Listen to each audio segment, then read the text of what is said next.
I like to think of these runs as my way of giving back to the community. They're my contribution to society.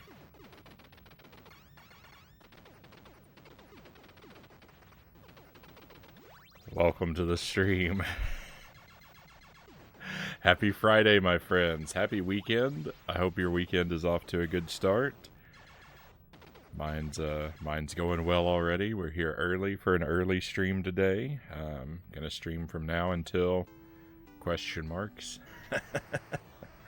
We'll go, 4 hours, maybe as long as 6 hours. We'll see how it goes. I don't want to overpromise. But yeah, hopefully we could have some fun. So today we're gonna kind of I guess say farewell to Contra on the stream for at least a little while. At least the original version of Contra. We've got a lot, the original NES version. We've got a lot more. We've got a lot more Contra in the sequels, but we're gonna play a lot of Contra here. Lucent Jelly is first in chat, by the way. Good to see you, Jelly, with the fiery emotes, here in spirit at least. All right, so the plan for today is to see how many loops I can clear on 1 credit. I've never done this before. I have done 2 loops before. I didn't find the second loop to be much different from the first, but as I understand it, the game continues to get harder with each loop. So I'd like to see how many loops I can clear on 1 credit, and I don't really have any specific goal in mind. I mean, it would be nice to do something like 5 or 6, but it might be a miracle if I can do even 3. The last time I had it in my head that I would do extra loops of a game like this was Ghosts and Goblins, and I just could not finish the 3rd loop. It got too hard on loop 3. So I don't know how this is gonna go, but we'll give it a try. Maybe even more than 1 try. And then after that, we're gonna switch to I'm not even really sure what. We'll just kind of pick something out. We'll be a little bit flexible with it. So I guess we should stop chinwagging and jump in.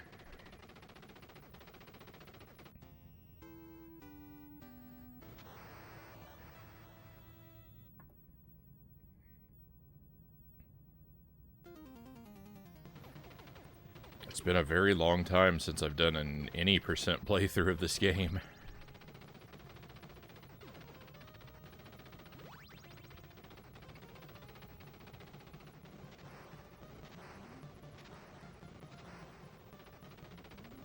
So I guess when I say I'm kind of celebrating, I've done a bunch of challenge runs of Contra, and they took me a long time.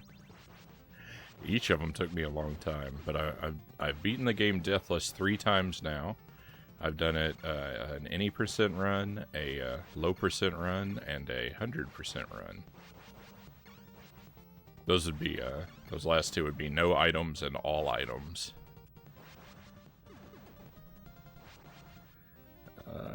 Pick up this S for extra points.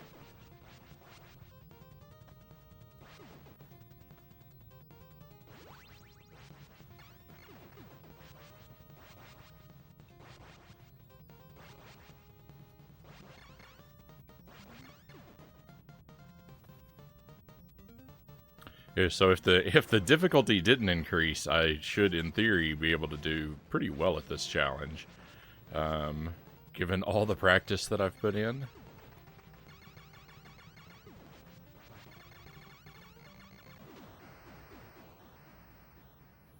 But knowing that the difficulty is going to just go up and up and up the longer I play. The longer I stay alive, at least.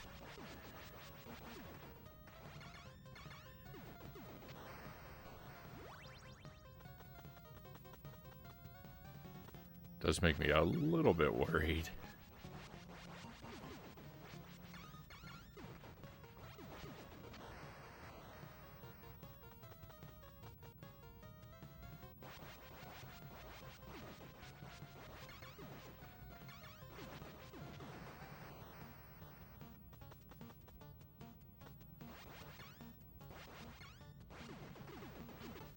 Oh, I stood up into a bullet. Oh my goodness. We've already lost a life. Oh, that's a terrible shock.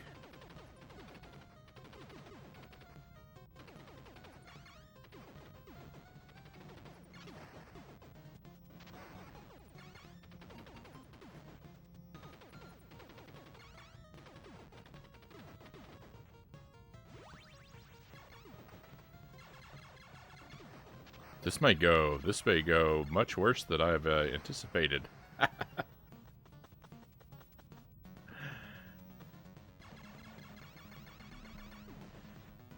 I secretly had higher hopes than I've been letting on.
My thought is that until I get an opportunity for the spread gun, which I will pretty soon here, but until I can actually pick up the spread gun, I might as well just pick up everything I come across.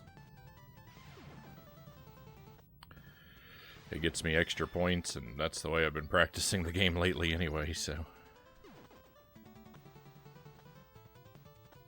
Just run into this gun. Nope.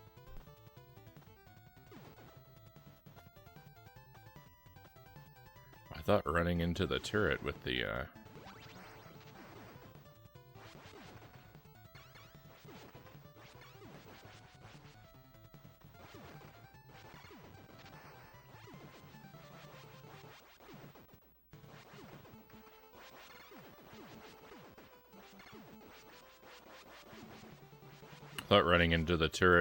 invincibility active would make it explode for a few extra points.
I didn't actually have to take out those cylinders there, but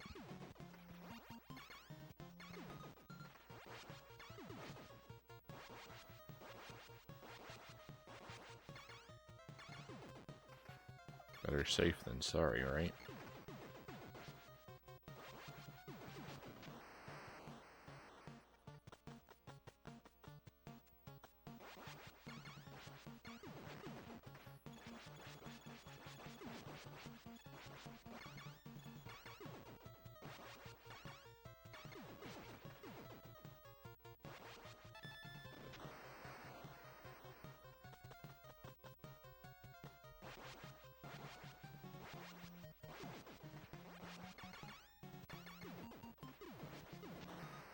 Have to jump for that turret. cause myself unnecessary risk.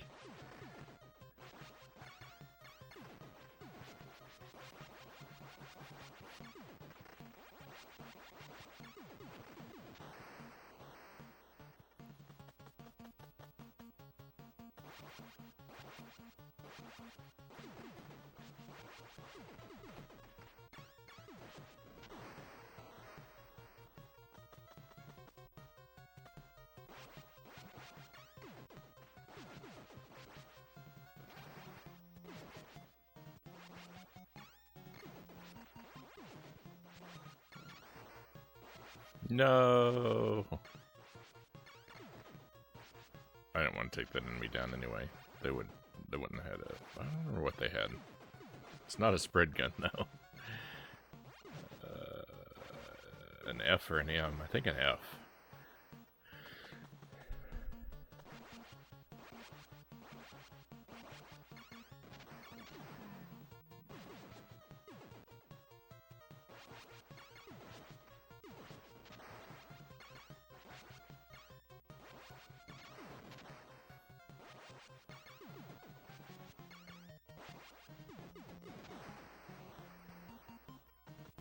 It's amazing how quickly you can forget stuff. At least me, I guess. Probably shouldn't speak for everybody.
I want to hear those extra life sounds.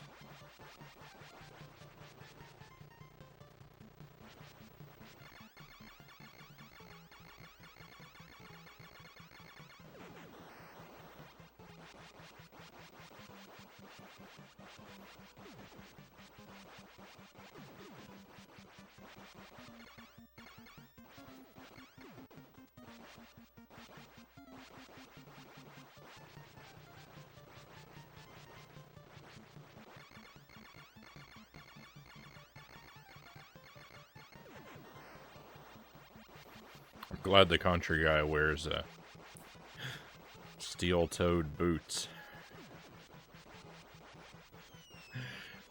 That snowplow's projectile always going through the last pixel of my foot.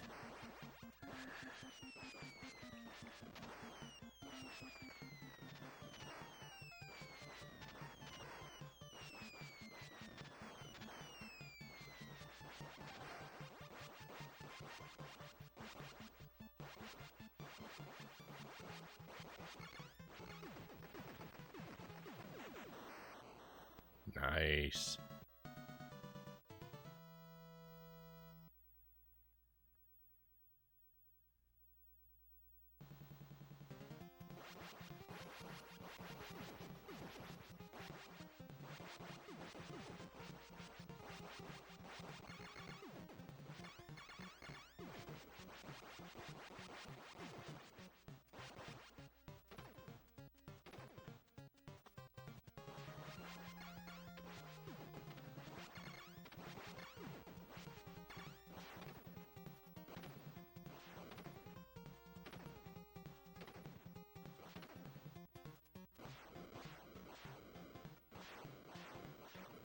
know there's a timer running, but we're not speed running.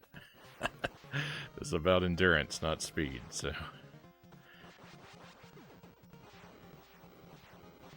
Better to play it safe at all times.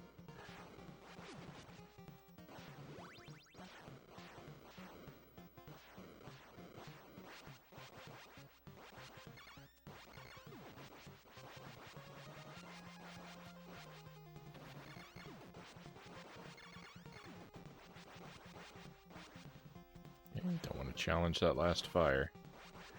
I think if you pick up the invincibility late enough and you move quickly enough, you can get through that last fire with it still active, but it's a risk I'm not bold enough to take.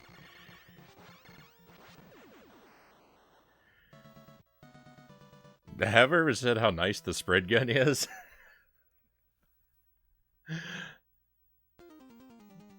Oh, it's so wonderful. It's so it makes all these situations so much better.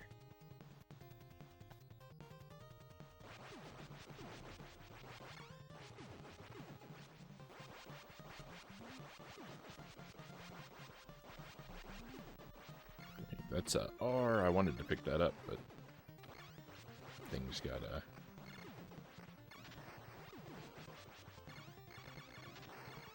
little scary there for a moment.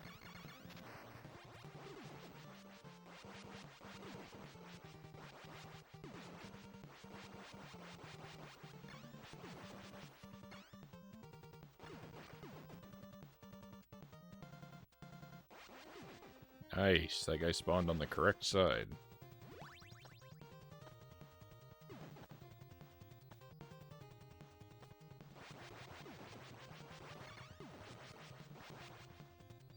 I don't like these bullets chasing me down. I don't want that yum to get in my way. This jump here, I'm real bad at this jump. I didn't make it.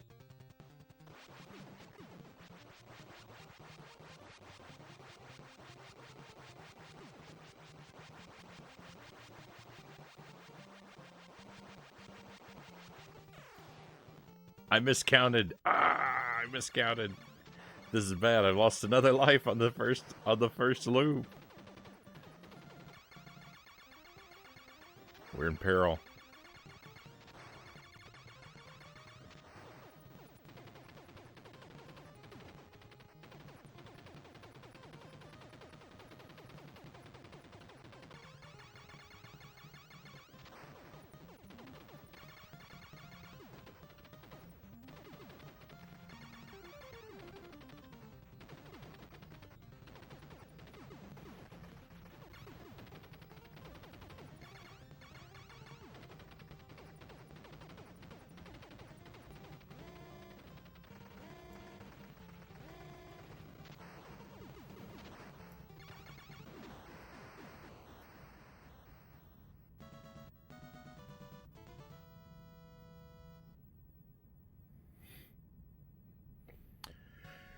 You would not believe how long it took me to discover that that boss can be defeated like that by just standing real close to it.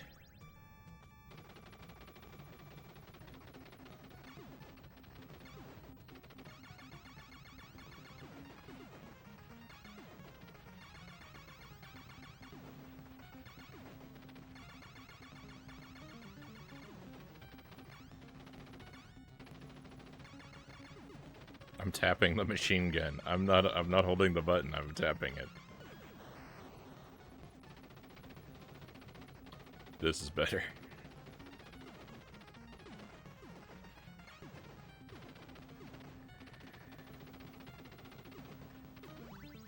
Nice.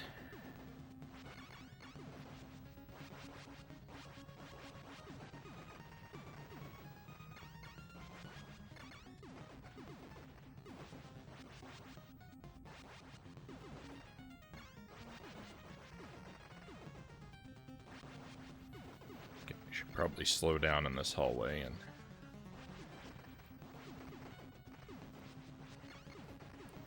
ooh, that scorpion absorbed more bullets than I was expecting.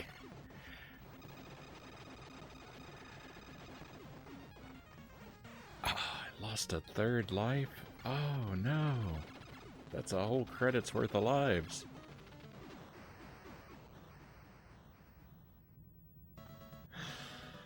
Oh, some never-ending run this is gonna turn out to be.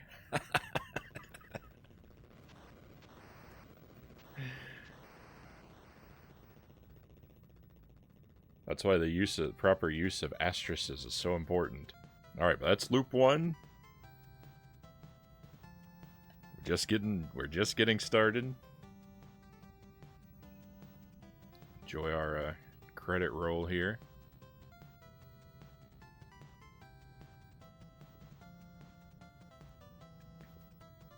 If all goes as planned, we should get to see these credits. We should get to see these credits several more times, but let's not count our chickens, right?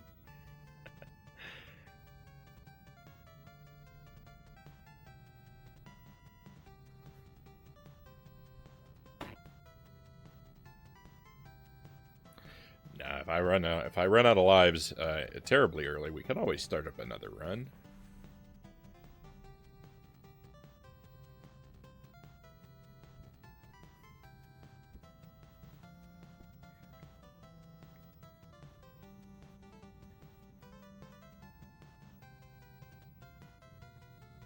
If you're just joining us, for clarification, I'll let you know what I'm trying to do. I'm trying to see how many loops I can clear on a single credit. I've already lost 3 lives, so the number may be kind of sad.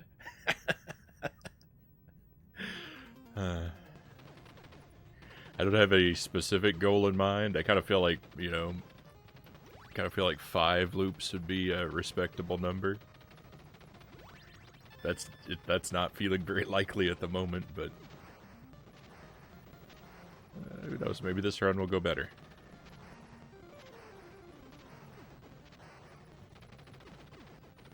I don't find I've done loop 2 once before, but I don't find it to be very different from loop 1. Felt like it seemed almost identical. I understand that it's supposed to get harder each time, but it's not enough of a difference for me to really feel it on the second loop. But Ghosts and Goblins is the same way. I know intellectually that I should have got that spread gun for the extra points.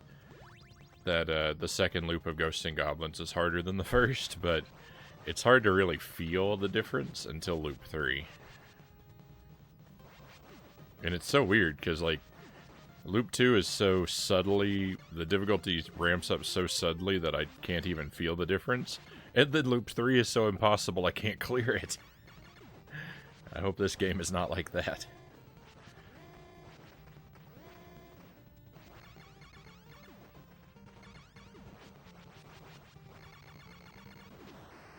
I made it all the way to the last stage on loop 3 of Ghosts and Goblins, and I was there for hours, and I just could not clear the last stage.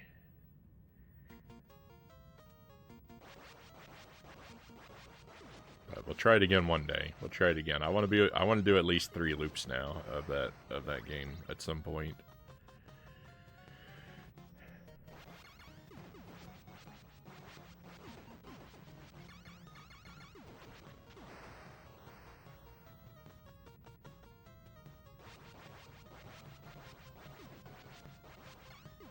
I think my... Oh, no. I was going to say, I think my spread gun goes faster now on loop 2, but that's probably because I picked up the R item.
that felt like it was going a lot faster. I think without the spread gun, that would have been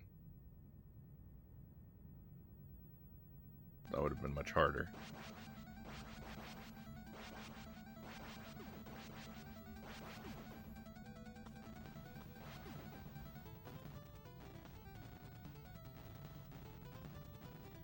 Should have just been more on the left-hand side there.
I would have been pretty sad if that L landed on me.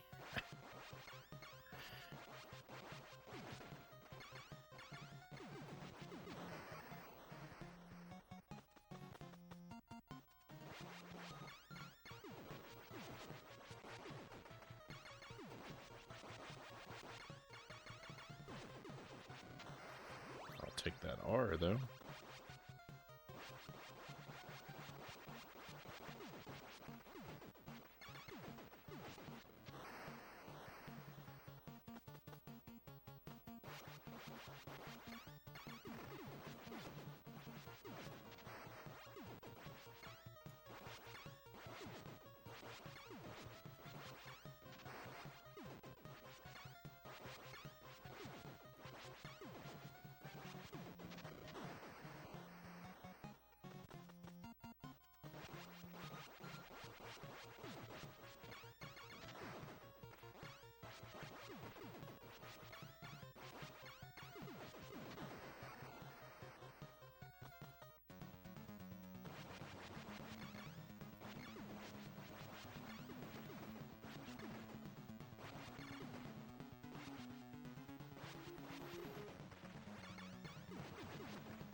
I forgot with a spread gun, I can damage both of these guys at the same time.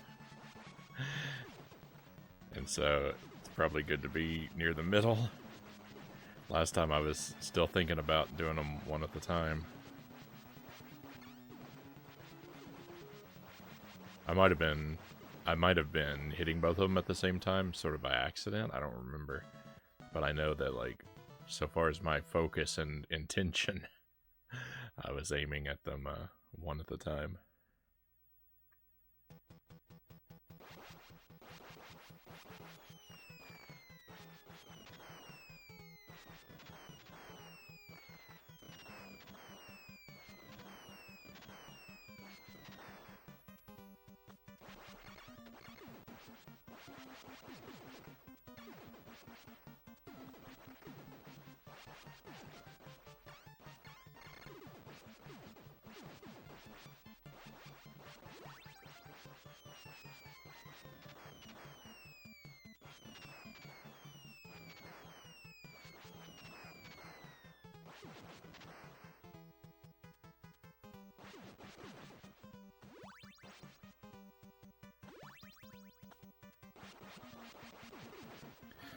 I forgot that the explosion there doesn't get taken out by the screen clear item, and I was really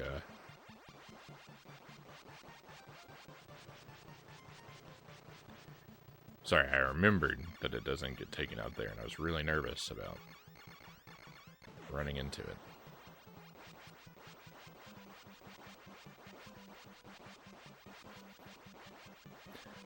It's weird how you can do that, right? You can be reaching for a word and say the exact opposite of the word that you mean.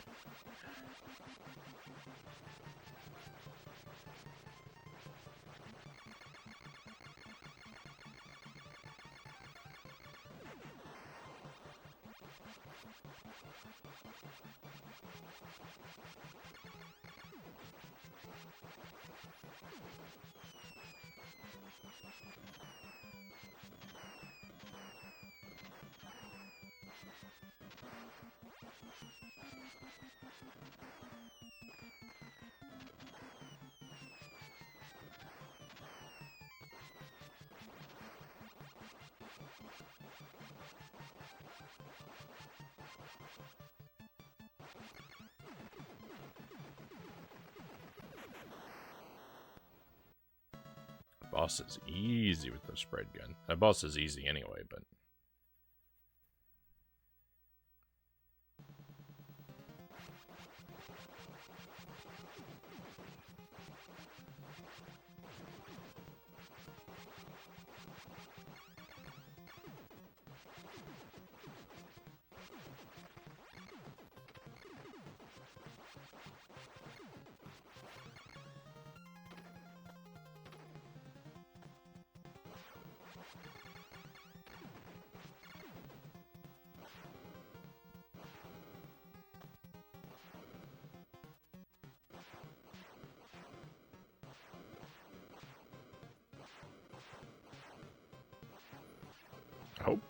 I hope these fire barriers don't speed up on every loop.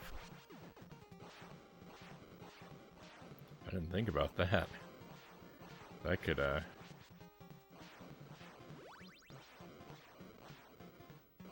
make life kind of bad.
Ooh.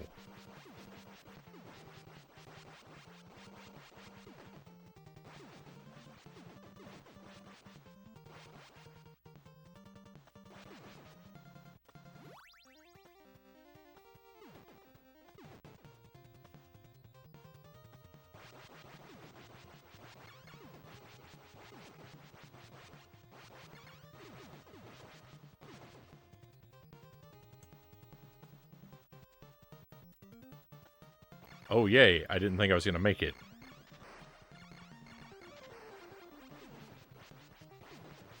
That's nice.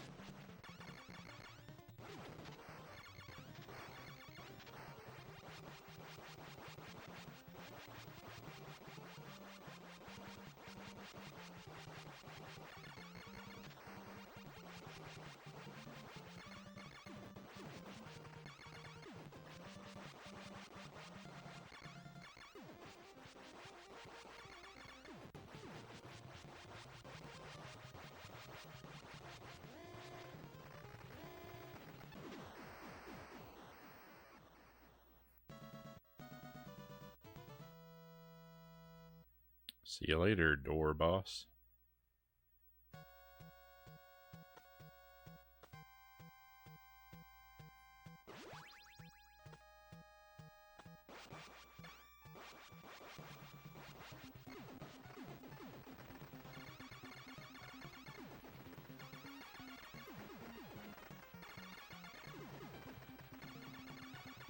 Is this boss programmed to throw extra projectiles when you have the spread gun? I think that might be the case. He's throwing 3 projectiles. Maybe it's because it's another loop. Maybe it's because it's another loop. I feel like I've only ever seen him throw 2, though.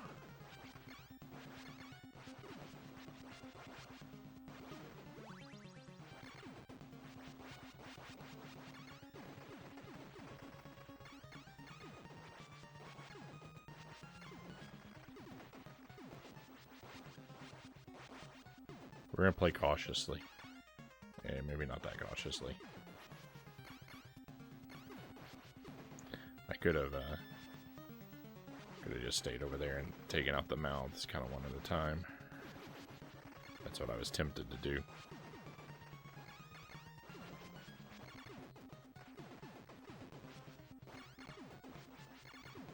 Scorpions are giving me a lot of trouble today.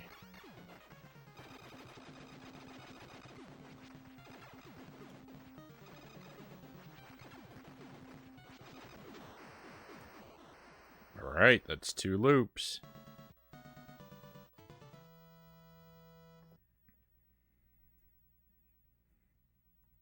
Now we're heading into uncharted territory.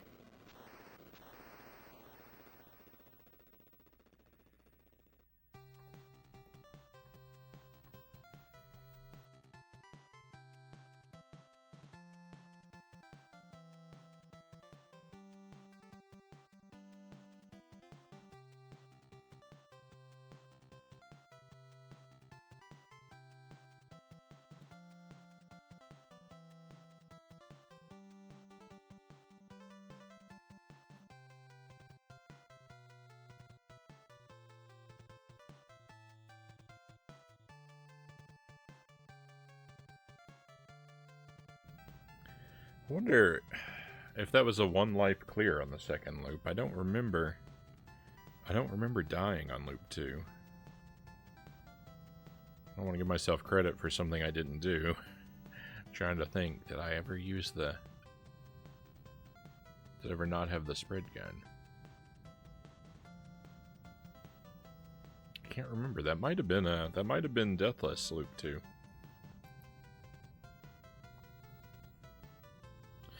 But I won't celebrate it as if it were, just in case. I'm just happy to be through the loop. As long as we get through the loop and we've got a few lives in the bank, I'm happy.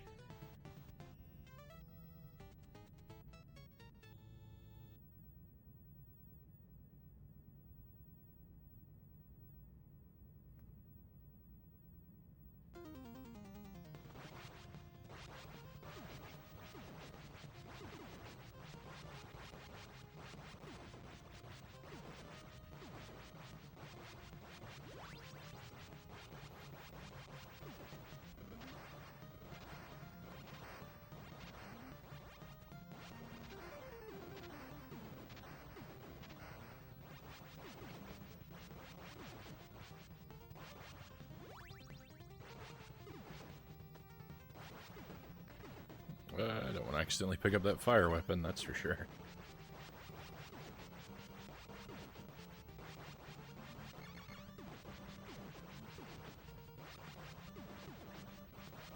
No! Oh, I lost a life, but at least the spread gun's right there, right?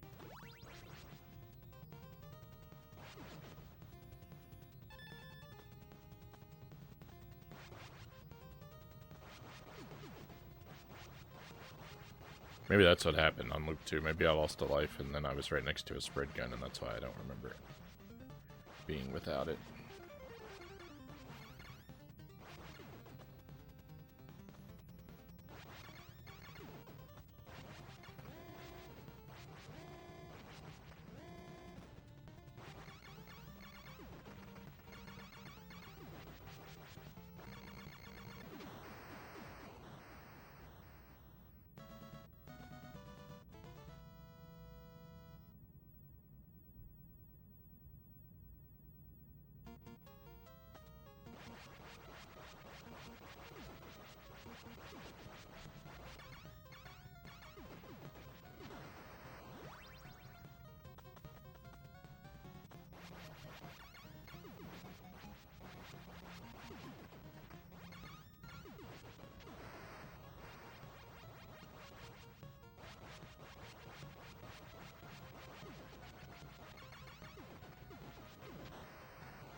Oh no.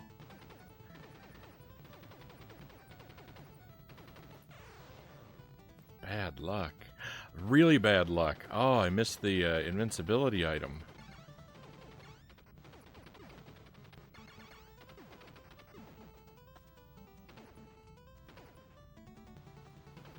Loop 3 is really coming for me now, isn't it?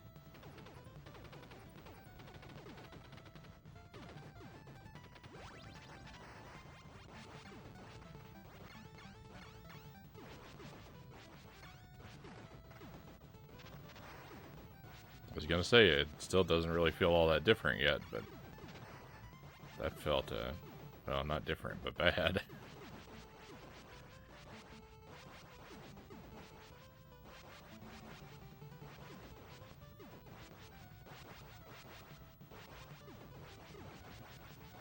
Bad for me.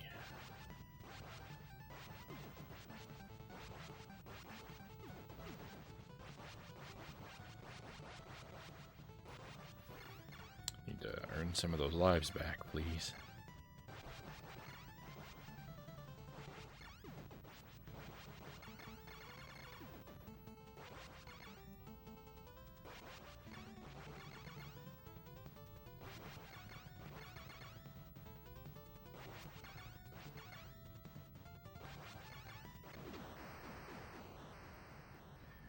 Usually show up here.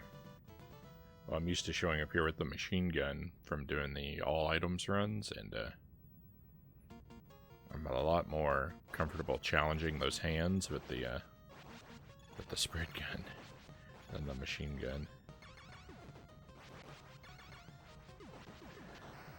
The machine gun probably even makes quicker work of them, but you have to aim a little more carefully.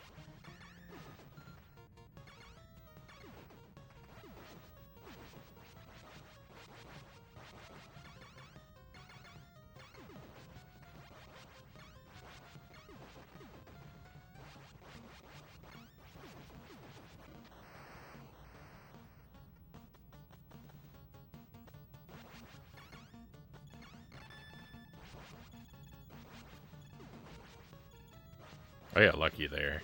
That was just nothing but just being lucky.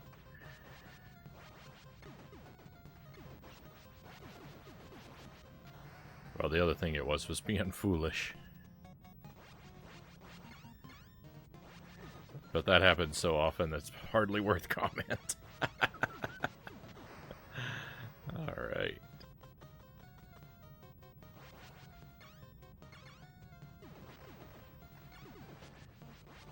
The invincibility's in the previous room, and I haven't hung around to get it even once. Maybe I should think about doing that. Oh, it's so much nicer with the R.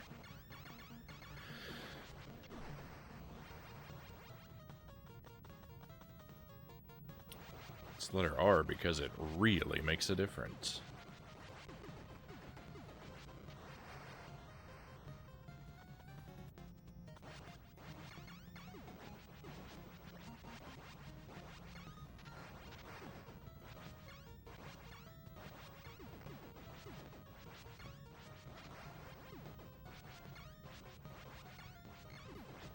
Come on. Upstairs target had a whole lot of health. I haven't been taking out these turrets, but I'm going to take out one of them, as I just did.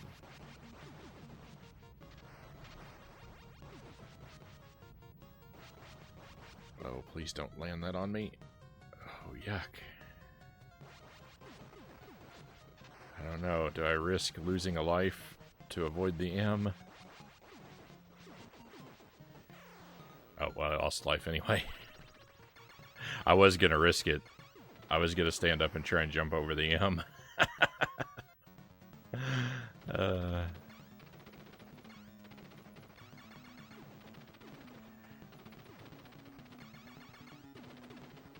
think the results would have been the same. I would have lost my life and then picked up the M. But it would have been nice to have lost my life trying to do what I wanted to do rather than by accident.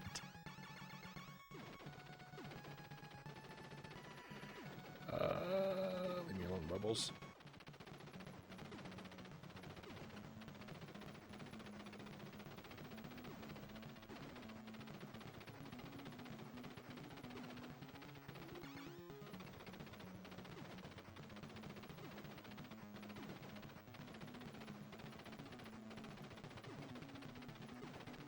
Defense is more important than offense.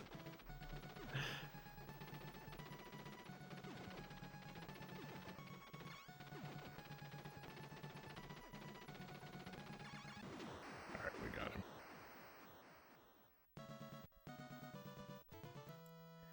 him. Where's the spread gun on level 3?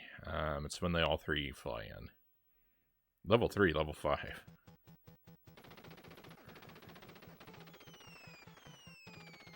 I swear, I know what I'm doing.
I spent so long playing this.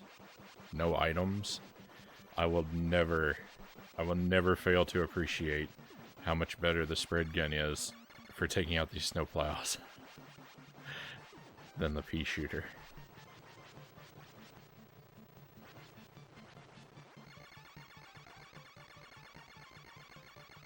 It makes a world of difference.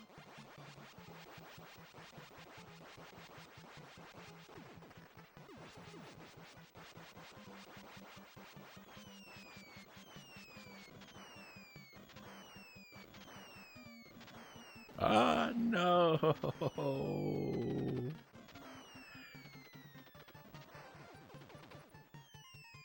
Might still be able to get that L if I play my cards right. Yeah.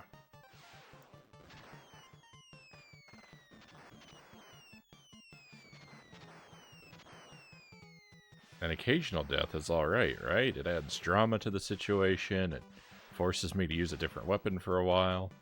Like, these are good things.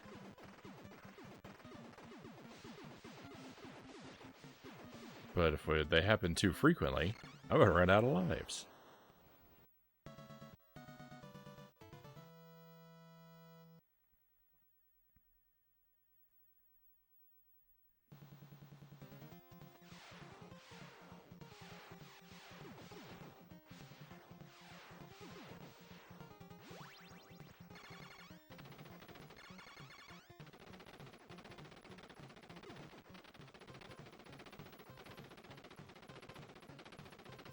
Whoa.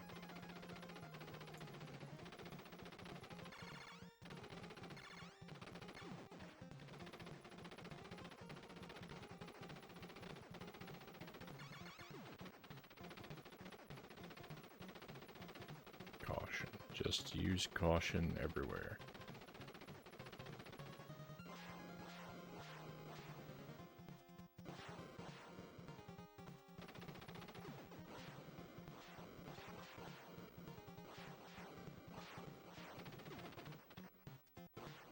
Don't land on me.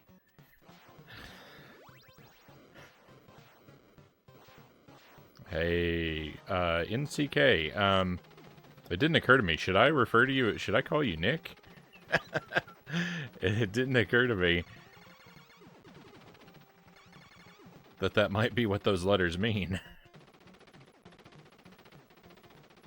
Welcome to the stream. Thank you for joining me.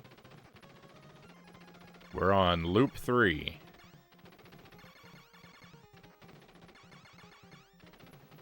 This afternoon is all about how many loops can I do on one credit. And we're on loop 3. I got a couple lives in the bank. I've died a lot of times. I probably don't have more than the 4 that you see up there at the top. But I'm still going.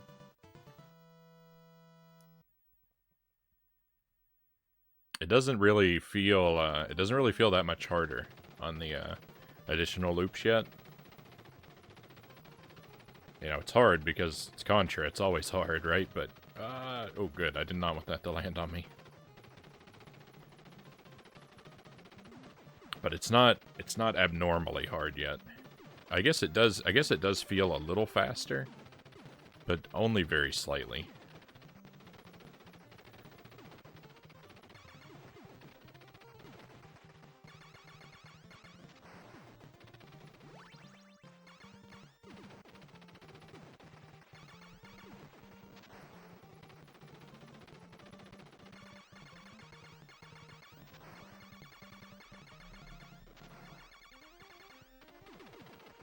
But yeah, we're doing the early stream today. I'm trying to do a thing where every other Friday I do an early stream instead of a late night stream.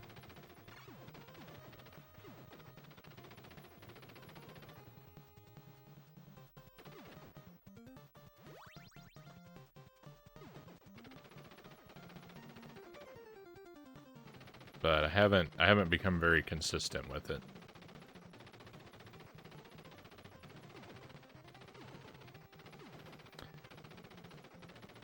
Alright, I know I could get a spread gun if I take the bottom route. Oh, and that's why I took the bottom route, not because I missed the jump.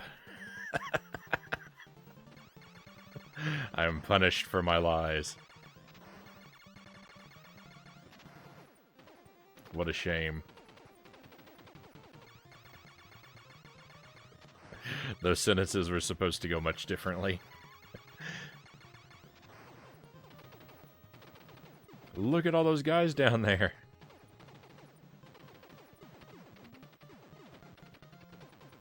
Now, I know I could farm points by just kind of hanging out in one area in a lot of places in the game and boost my lives, but I don't plan to artificially boost my lives to inflate my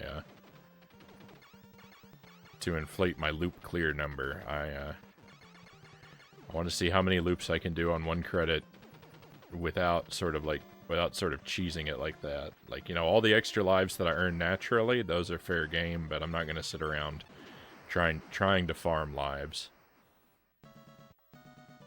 I don't think that would be in the spirit of the project.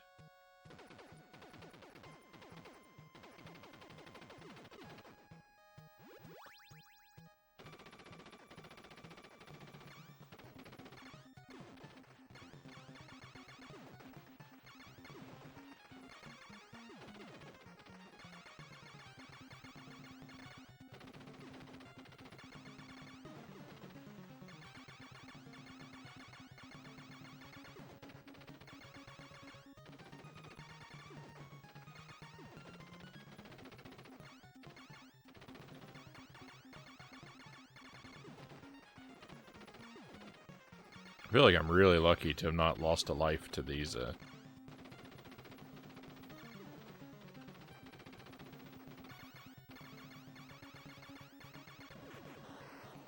enemies. I am really lucky to have not lost a life to those enemies.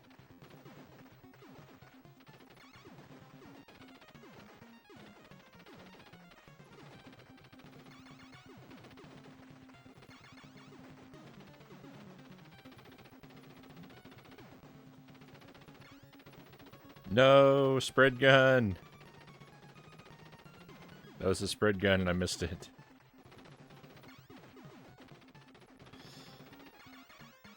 I have to go slow for these through these guys because I'm not really good at handling their projectiles. I don't have to take out every single one of them necessarily, but if I rush it, bad things will happen to me for sure. Pookie stand. Great to have you here, Pookie. And yeah, midday stream. I was just saying, my idea is to do an early stream every other Friday. But I've been having trouble sort of falling into a reliable pattern for that. It works out with my and Jelly's schedule a little better.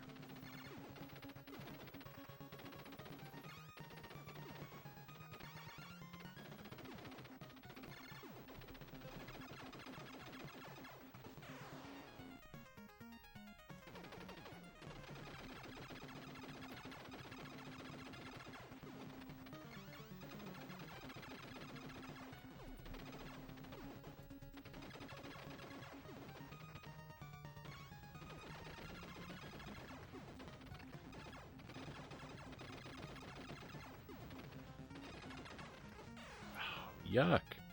I'm bleeding lives. Oh, right at the end. Not good. Actually, just about to watch the unlisted victory vids. I'd check to see if anyone's streaming first. Well, thank you for being here, and thank you for you know, your interest in checking those out.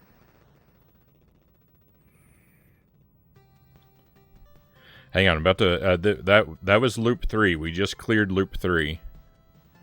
I'm actually gonna write myself some notes in the chat.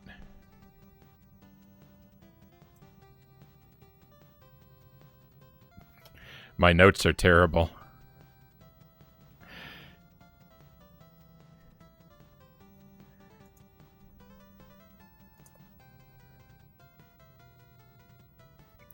can't even spell.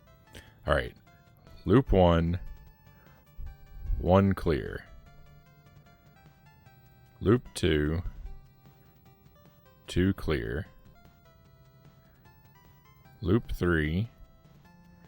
3 clear. Loop 4. There we go.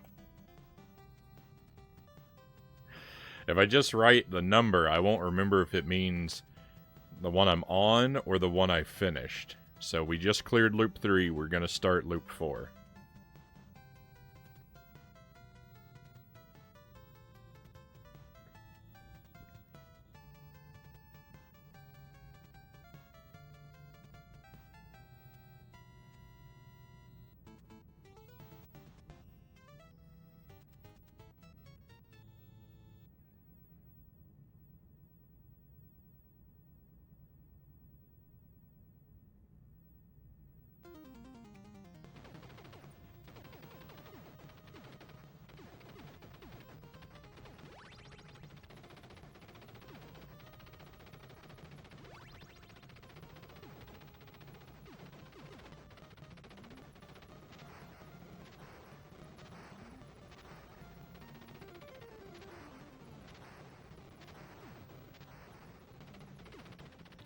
I'm not 100% sure, but I think loop 2 was a deathless run. I died on loop 1, but I don't think I died on loop 2.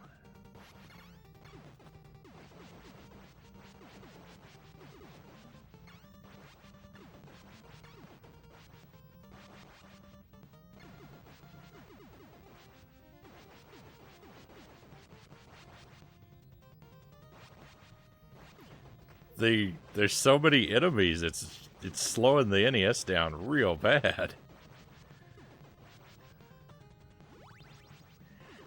That's the first I've felt this.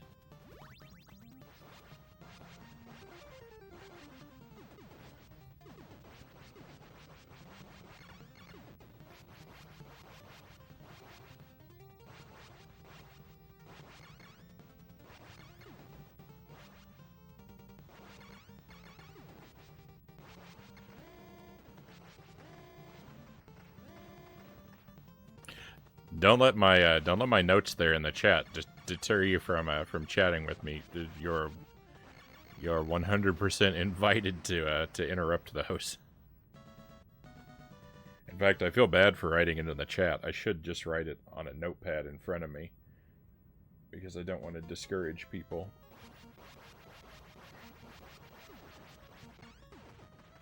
Now that I think about it.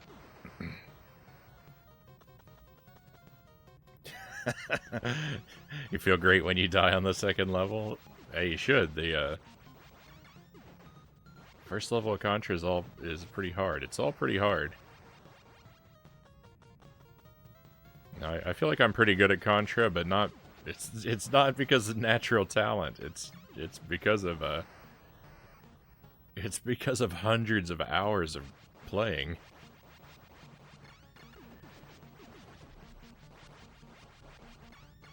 And, you know, there are people that just run circles around me, too, so.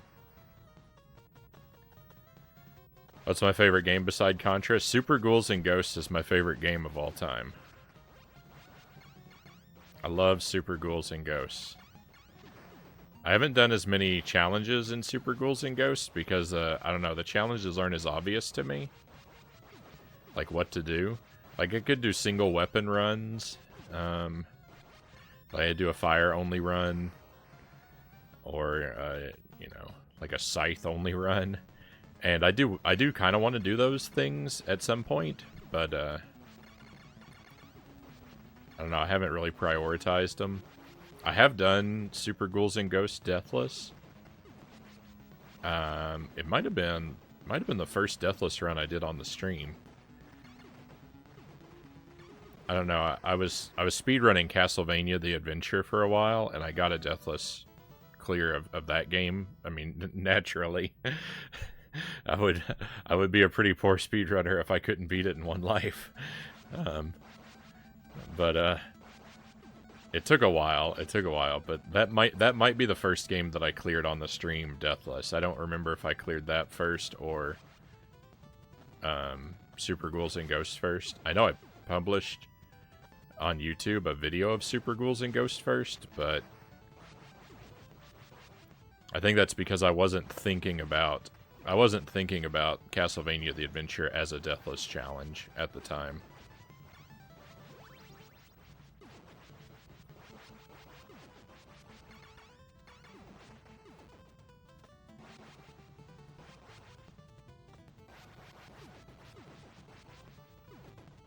I also really like the original Castlevania on the NES.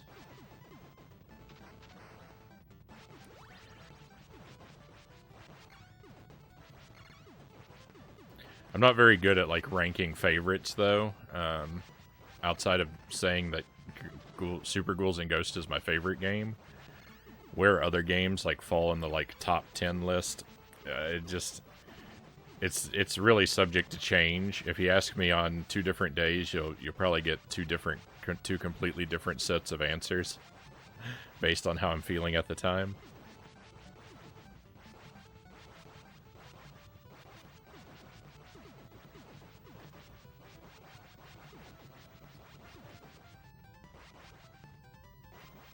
Any thoughts on Castlevania 2? Castlevania 2 is alright.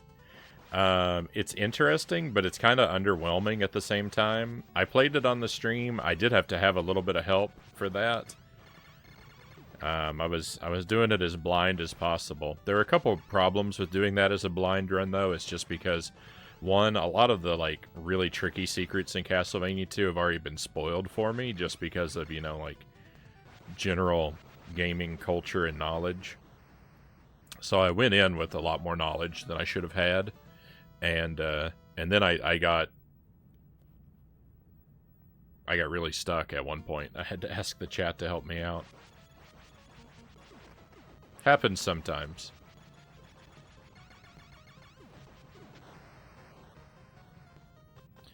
But yeah, I don't know, Castlevania 2, it's interesting, but a lot of it's like, a lot of Castlevania 2, a lot of the areas are just, like, big and, like, wide open and kind of empty.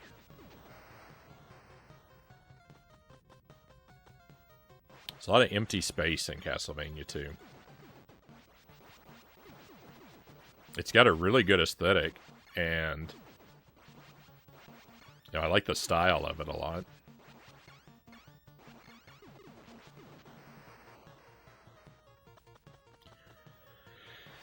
I know there are like there are like retranslation patches that you can get for Castlevania 2, that are supposed to make it more understandable and playable, by mostly, you know, by fixing the dialogue so it tells you useful stuff instead of just nonsense and lies, like the standard dialogue does. But the thing is, I've looked a little bit at some of those, or at least one of them, of the sort of retranslations, and the thing about it is, from everything I've seen, the retranslation, like, yes, it's more clear, but the dialogue lacks all art. Like, the characters speak more clearly, telling you what to do, but the characters also don't speak like they're part of the world they're in. They speak like an instruction manual.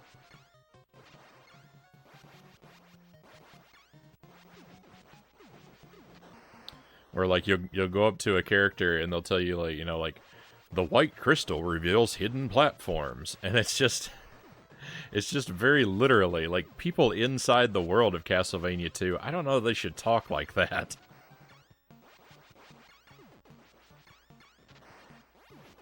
It should be something a little more vague, you know, like, the white crystal allows you to see things that are unseen, or something, you know, it's just a little more art to the dialogue.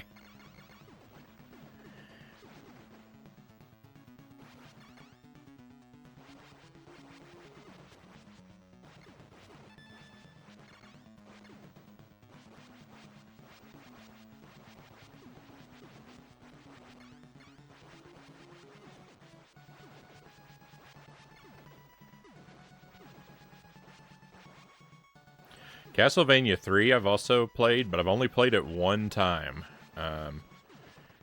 And I'd like to play it more. It's really, I found it really hard, but again, I've only played it once, so. All these games are usually really hard the first time you play them. And the second, and the third, and the 100th.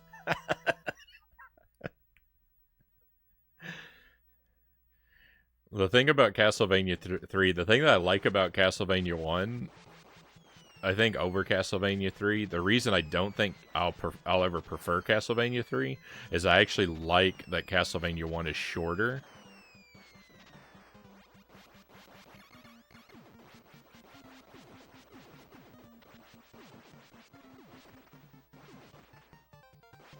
I like a game that's really hard that that that it takes forever to beat the first time you play it. But that's still, fair and fun, like a Contra or a Castlevania. I like a game like that, but that one that you can just sort of with casual play get better at, and then like eventually end up beating it in like half an hour to an hour.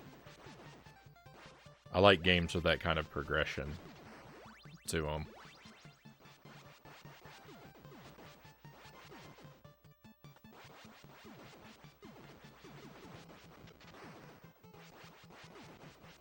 Sparrow, welcome in.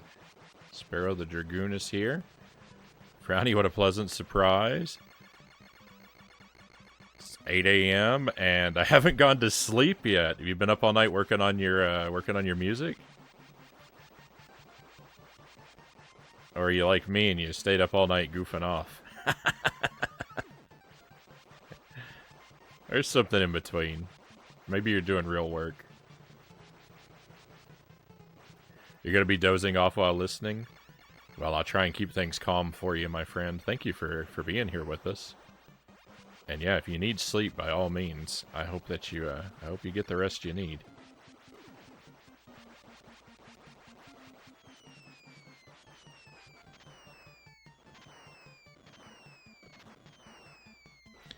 You said you have you've got a DJ stream coming up. I think you said Wednesday, but I need to know what day and time that is for me. If it's Wednesday for you, that'll be Tuesday for me, right?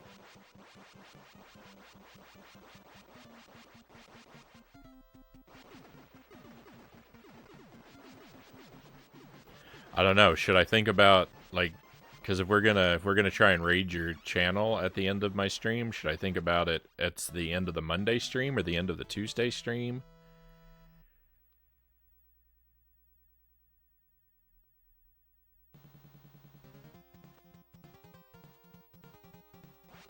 Had a problem all week of...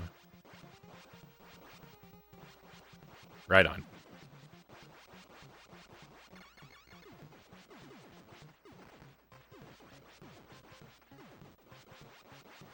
Yeah, let me know the time, because I know it's going to be later than I usually like to wrap my streams, but I'm going to... If I know the time, I might be able to plan to go longer, and then we can drop in on yours at the end of mine. I don't know how many people I'll be able to bring along.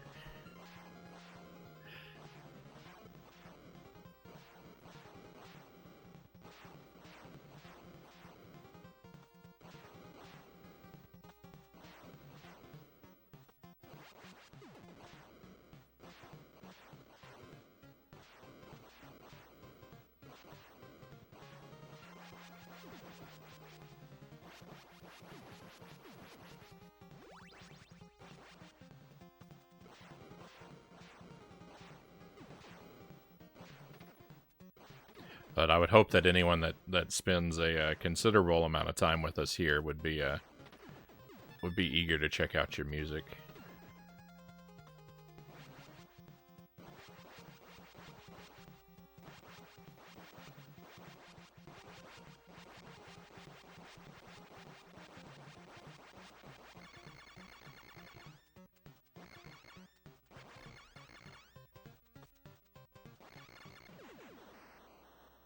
Wow, that went really fast.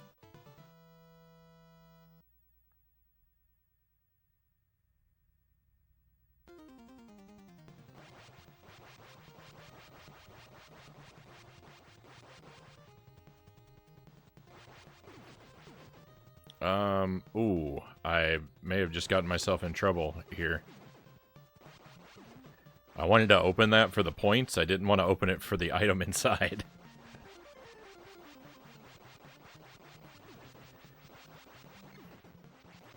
No, I wanted that one.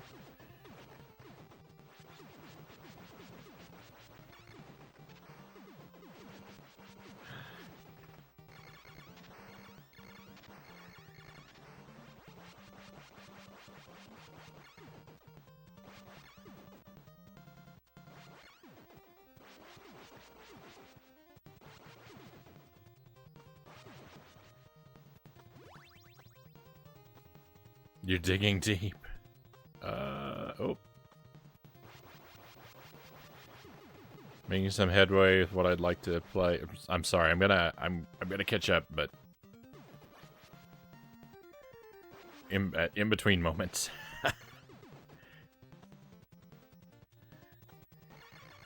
Alright, I made that jump. I'm really bad at that jump. Like, stunningly bad at that jump. I miss it 98% of the time.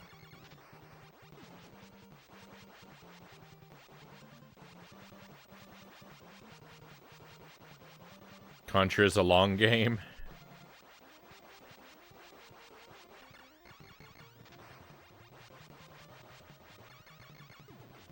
So I typically complete a loop of Contra in about 20 minutes.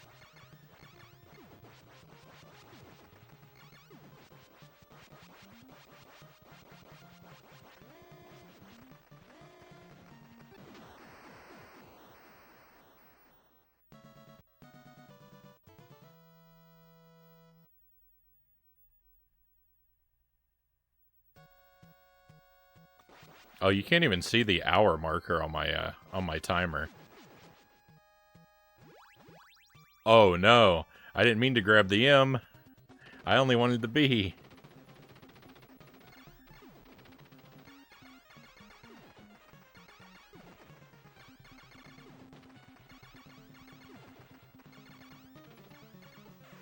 These enemies are getting tougher, I swear.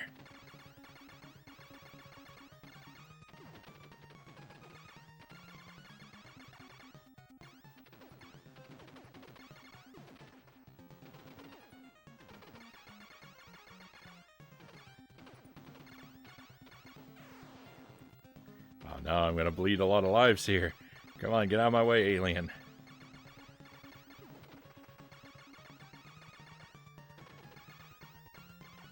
Finish him off.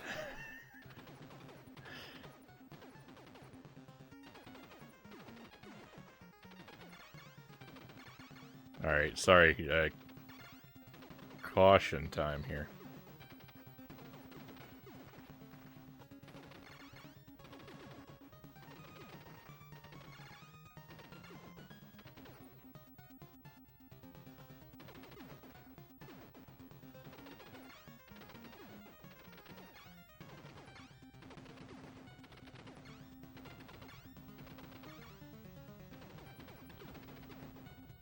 In Super C, the items disappear if they sit there for a little while.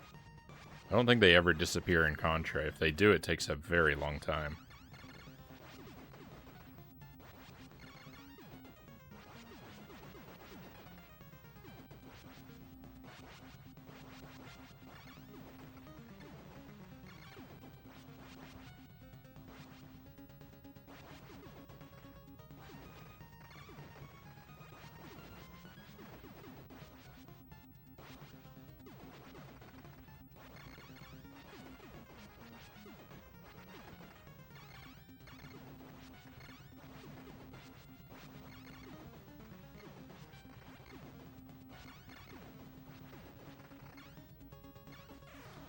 No, I had too many bullets on the screen. I fired those spread shots up.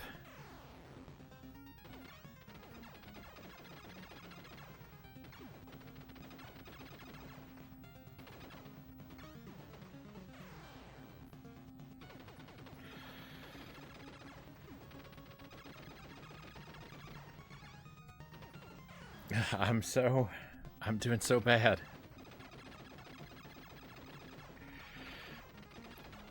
I just don't know what to do. Everything seems so much tougher. I had to lose a life there at the end, really? Alright, that's 4 loops, though. It's clearly getting tougher than I can handle.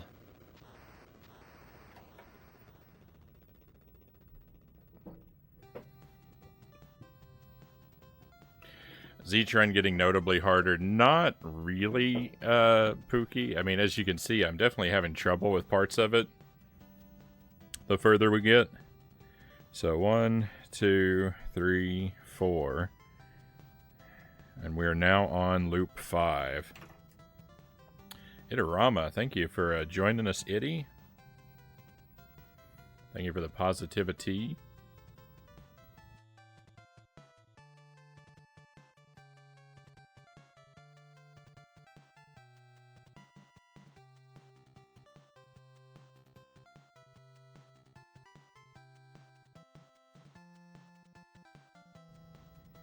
I've got a cola with me today, so I'm fueled by sugar and caffeine.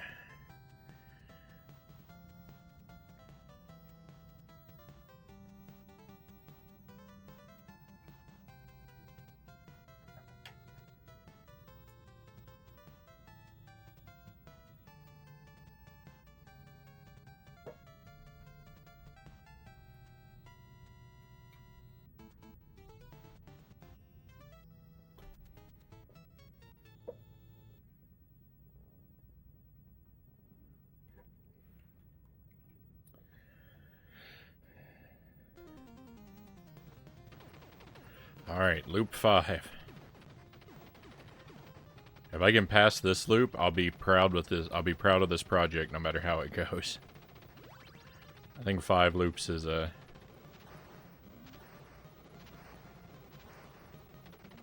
solid number, right? Ooh, we got an extra life. So yeah, it's throwing more enemies at me, and it's funny because yes, it's speeding the console down in a lot of places now, or it's slowing the console down in a lot of places because of all the enemies. I guess things are moving a little faster when there's not slowdown. Things are moving a little faster, and I think some of the enemies have more health. That could just be my imagination, but I feel like some of the enemies have a little bit more health.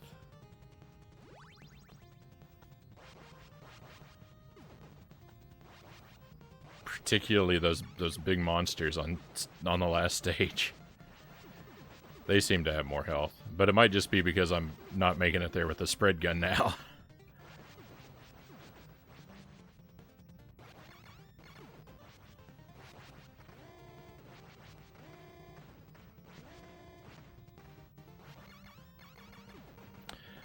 Very kind of you. I'm making some headway. What I'd like to play, but it's still such a monumental task. I have one shot at playing a style that's so diverse it means so much to many. I believe in you, Sparrow.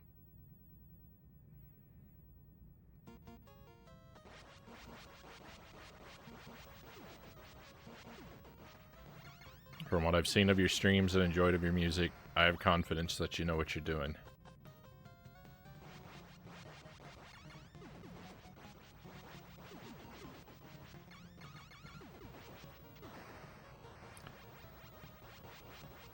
Wonder if there's a certain loop where it overdoes it and locks up the system. I'm kind of curious about that too. Yeah, I'd like to know. Do we eventually get so far that the NES can't handle what what Contra is trying to do to it?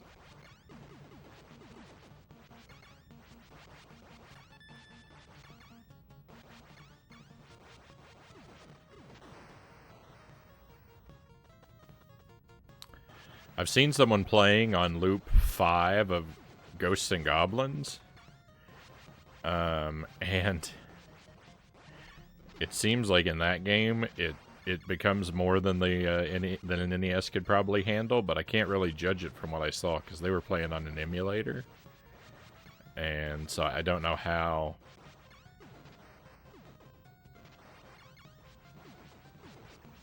I know that NES emulation is is like really good and kind of basically one for one in a lot of respects.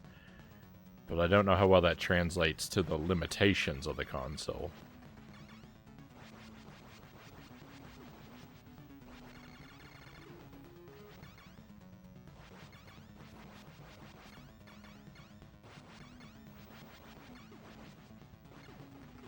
I don't understand that kind of stuff, so I don't know if if emulated Ghosts and Goblins level 5 being playable necessarily translates to hardware Ghosts and Goblins or Loop 5 being playable. I'd like to test it myself, but I can't make it that far.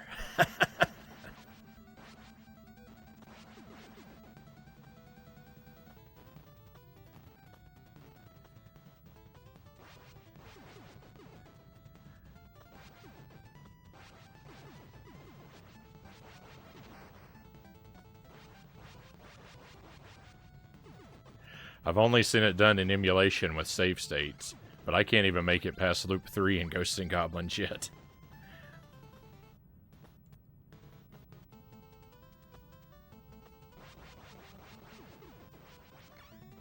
Uh-oh. That slowed me down.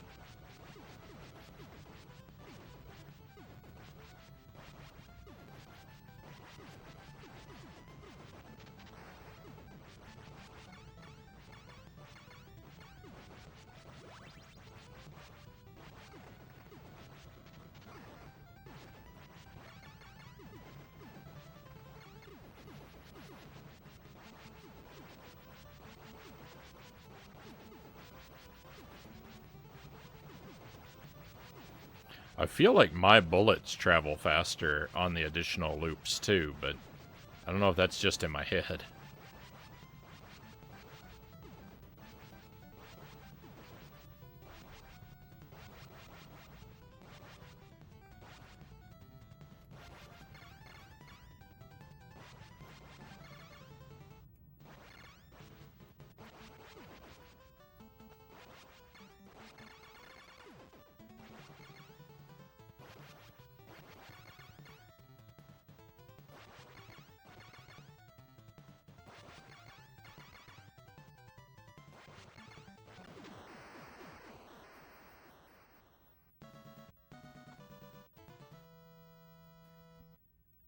What a bonehead mistake that I have my timer on the screen and I don't even have the hours visible.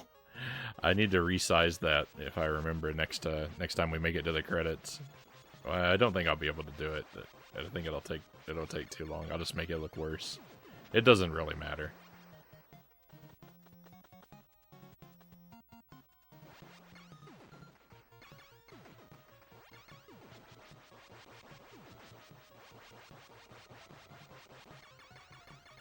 Looking forward to Ghosts and Goblins on C64. The music's cheesy but amazing. We'll try it out. I have a Ghosts and Goblins and Ghouls and Ghosts on the C64. I don't think either of them is going to be playable though.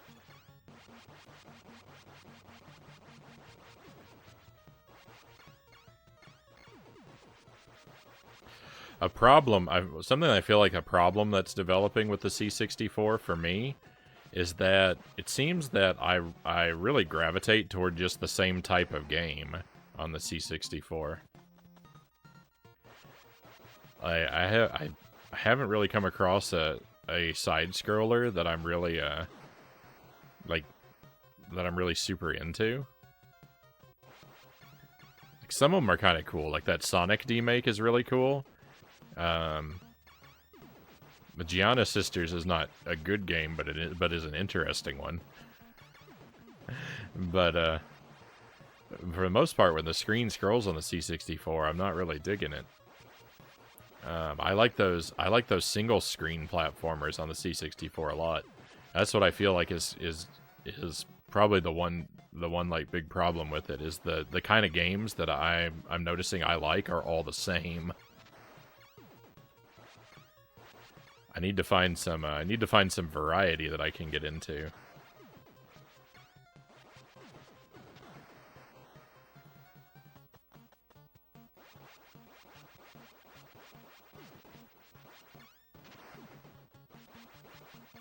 You know, because I like Donkey Kong, Popeye, Dino Eggs. They're all single screen platformers. Oh, please don't land on me.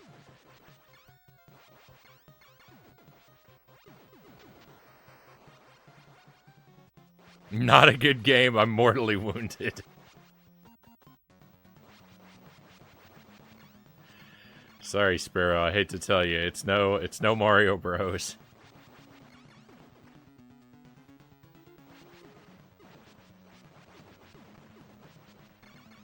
It's an admirable attempt at Mario Bros. Though. It's probably better than the Mario Bros. D-make that I played. I don't know if you can call it a D-make. NES to C64. I guess it's a port. It feels like a D-make though. Do some digging and find some quirky games if you want. There are so many. Potty Pigeon to name one. That was pretty good too. And you know what? That game scrolled, so...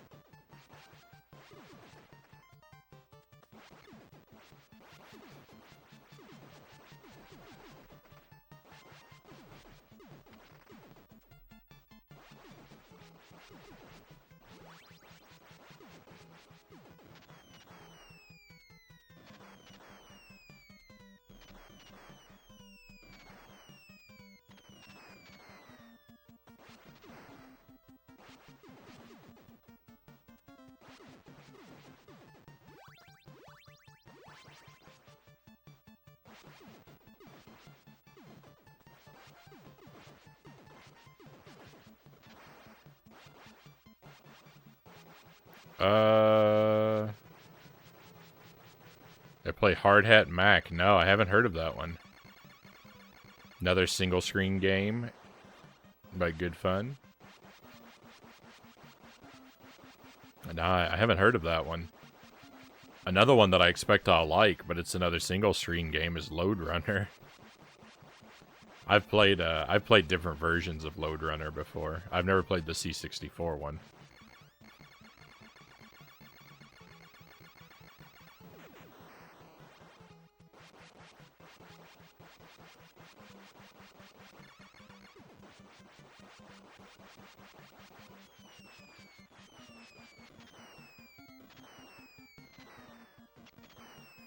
I saw a game called, Lode Runner is great. Lode Runner is good fun.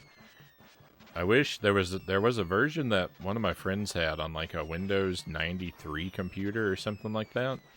I wish I could find that exact version that my friend had when we were real young, because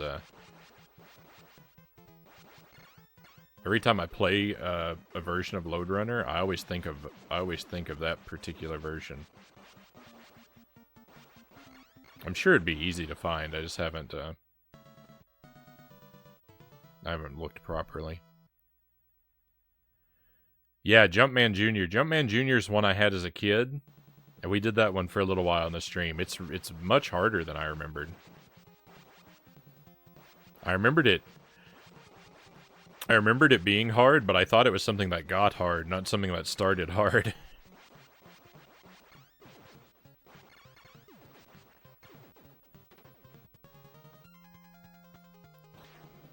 No.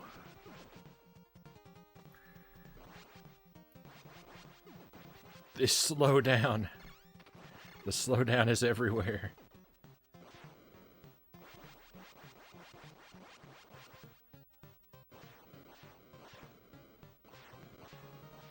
I don't think these fire bars speed up. I think they stay the same on every loop.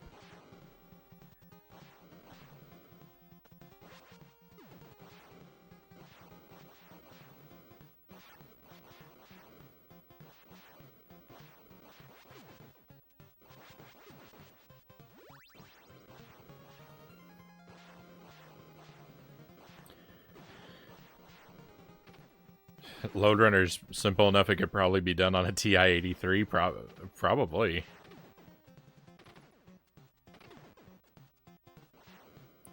I didn't have a TI-83, I had a Casio graphing calculator.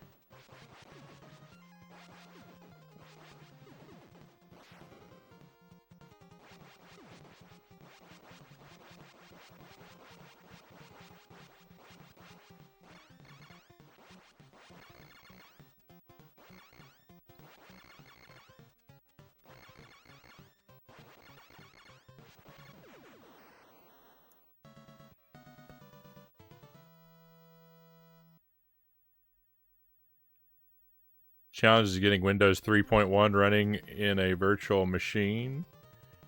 But I have that covered for you. Oh, you think you have it.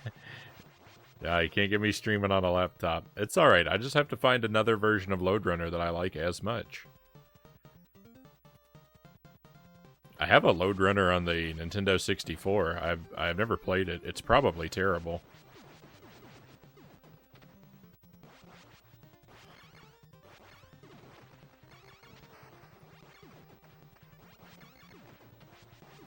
So if I do play it, it'll probably replace that other one as my favorite version.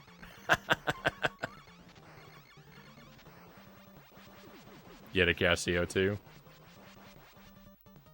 I know I programmed games into it, but copied program. I didn't, I'm not writing my own games, but copied games into it, but I don't remember what I had.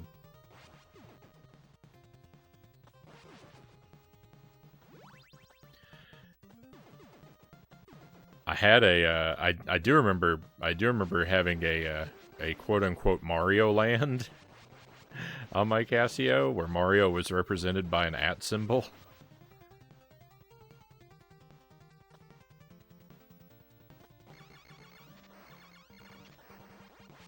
It wasn't very good. The C64 version probably won't be the one, but you recall liking it.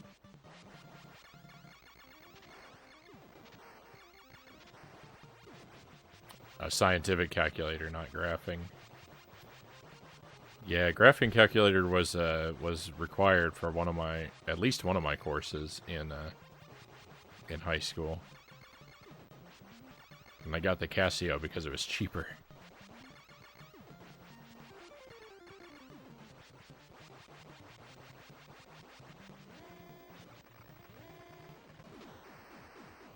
I don't recall if that's generally true or if it was on sale or what. So a very long time ago.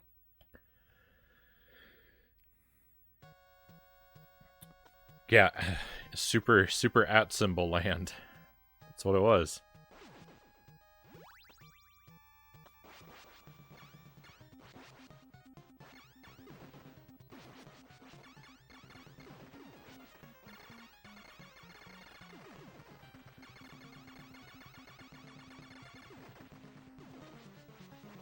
No, that did not need to happen. I was very dumb. My brain is smaller than the pellets I'm firing from the pea shooter right now.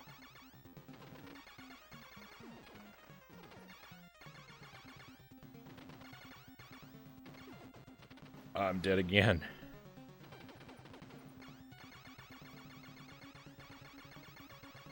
Yeah, this guy has tons of extra health. That cannot be the same health as Loop 1.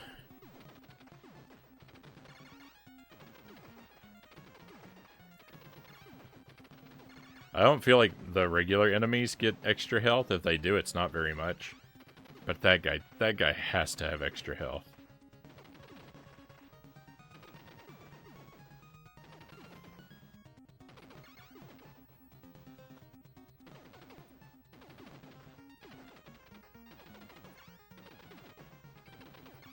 Don't go anywhere, spread gun. I'm coming for you. Don't go anywhere.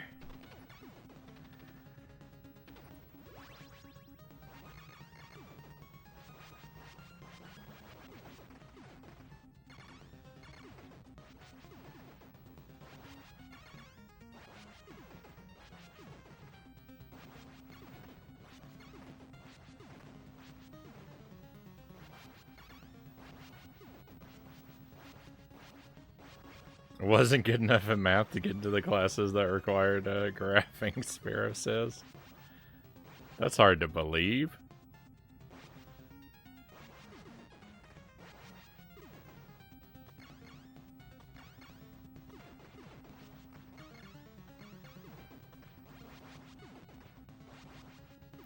I was really good at math in school, but in a very temporary way.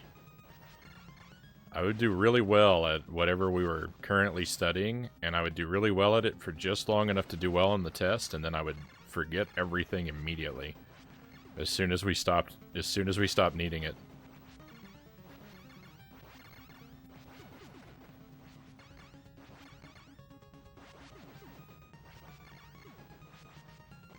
And summer break was like someone reformatted the math partition of my mental hard drive.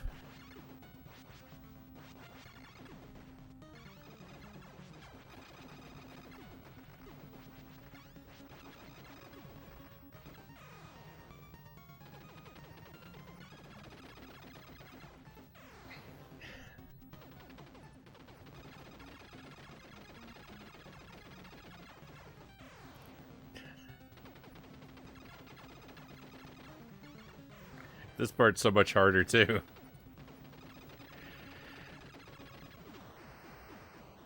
Okay. Hey, we still got lives. That's loop 5. We're heading on to loop 6.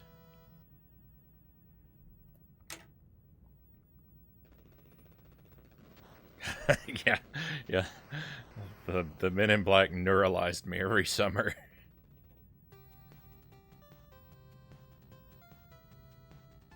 Probably capable of it, but never applied yourself at school. It all seemed like a big joke. Fair enough.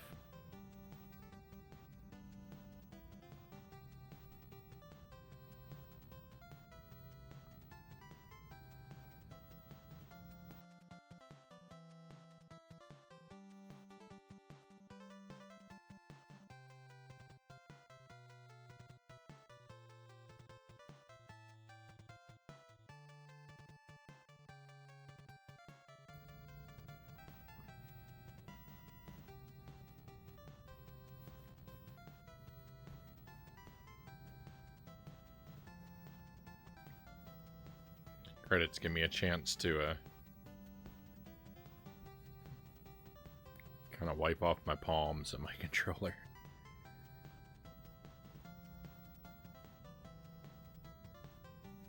A lot of factors got you to arrive at that conclusion.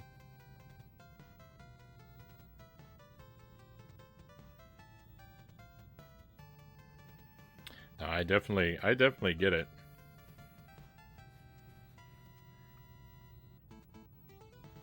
I was just lucky. I was always kind of good at school.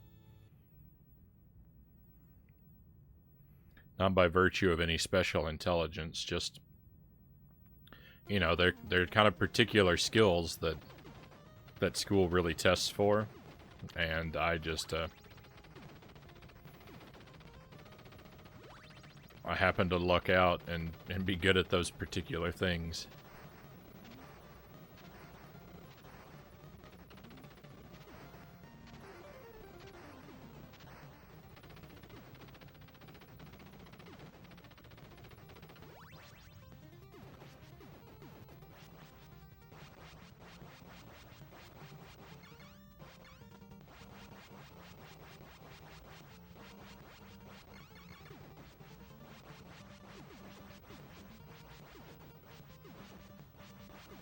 And I had a lot of family that pushed me real hard.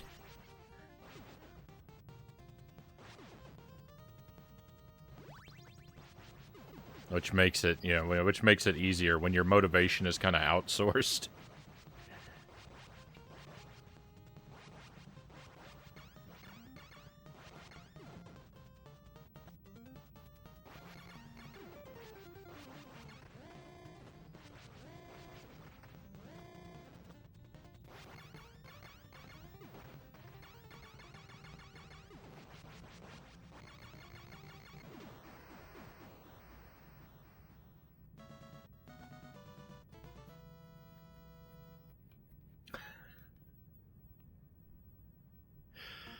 Never realized your full potential. I don't know, Sparrow. I think you're too hard on yourself.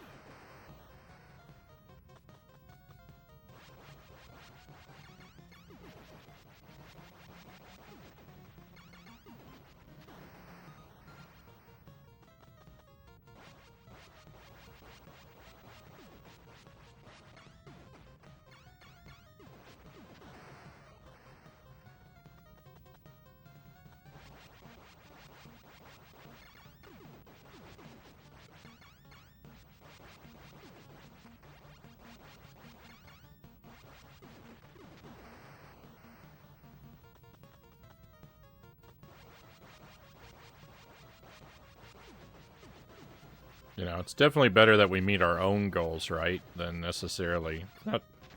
Shouldn't be so important that we meet other people's sort of standards and expectations.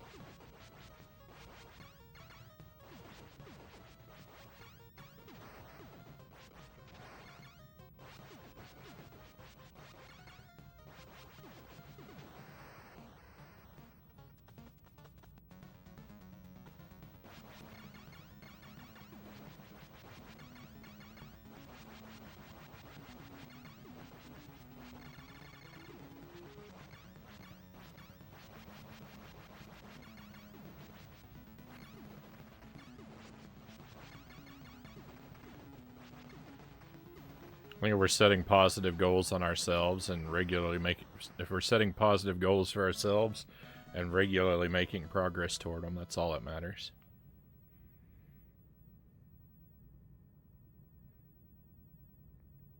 Learn to cope by only comparing myself to me. Good policy.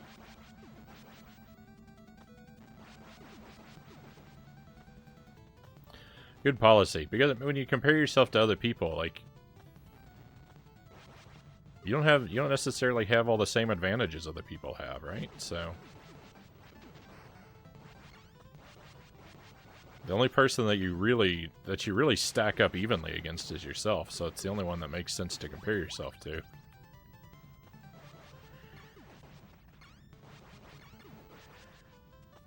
But you might not have, you might not necessarily have the same advantages as other people, and you might not have the same disadvantages as other people, so, comparing up and down, both are kind of a mistake, right?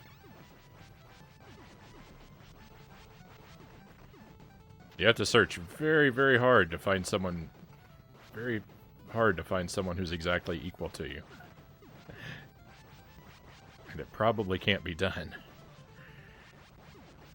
So, I don't know, it's not a useful metric.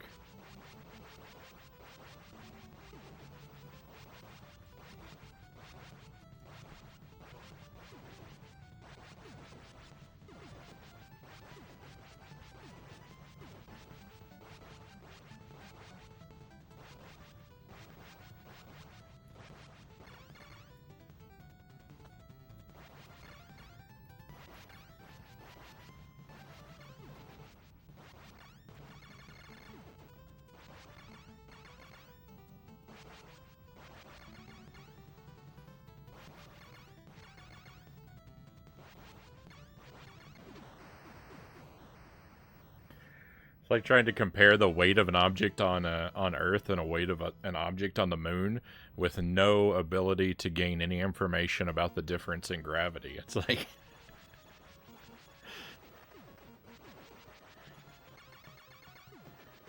this comparison can't be balanced out.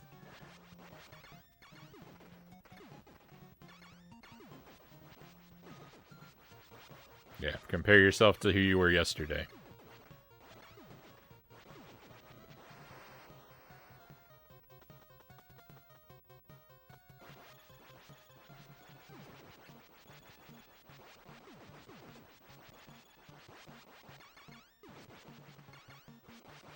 That being said, I'll admit, I'm not very good at doing this. Like, these are things that I think are true, and I think that should be practiced. But so far as my ability to walk my talk, I get it. It's a struggle.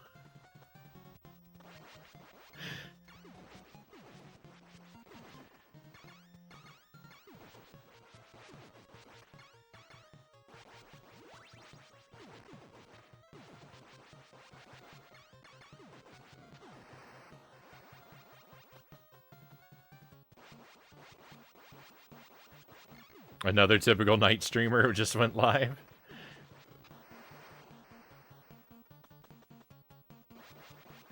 Must be something in the atmosphere. It's drawing us all to this place.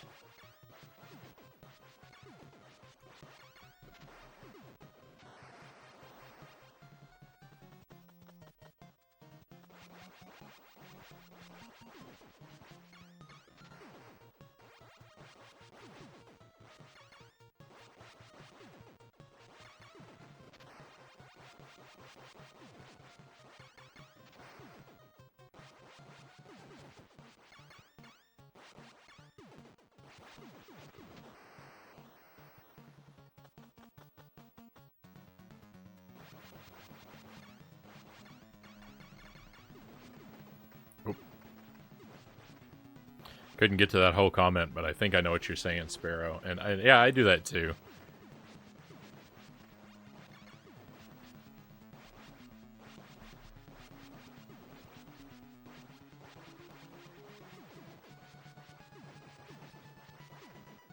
Where you think you encourage someone by telling them, you know, if I can do this, surely you can do it too.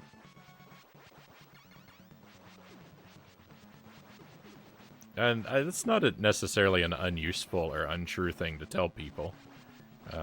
For all of our talk about the uselessness of comparison, just to, you know, you want to build people up.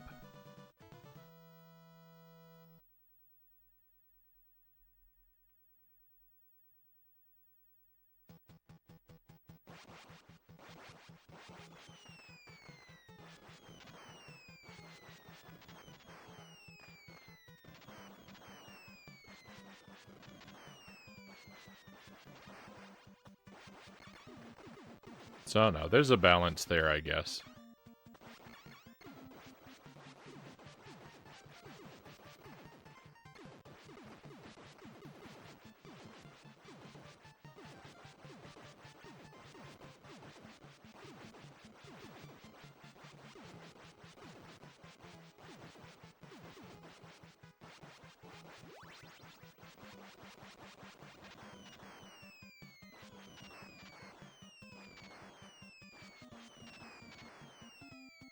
Ooh.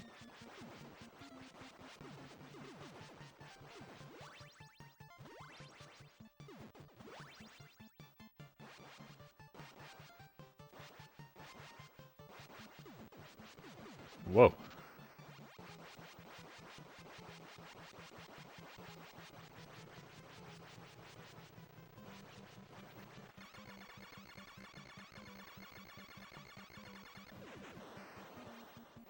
I don't think those guys, the snowplow, I don't think it gets extra health.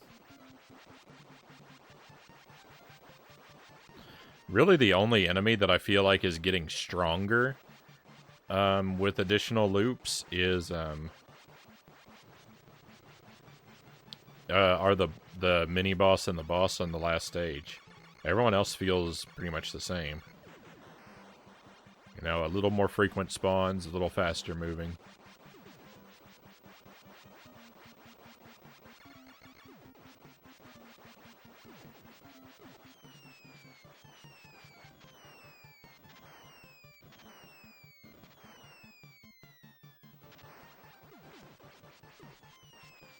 I don't have a lot of experience with soldering, but I feel like it's not terribly difficult. I've only done it a couple times on a... I did some work on an electric guitar a long time ago, and to be fair, I guess I probably didn't... I don't think I did it particularly well, but soldering is really intimidating. But it's one of those things, like, if you go real, like, if you're real careful and you pay attention, you know, it's not as hard as it seems. It can require real like care.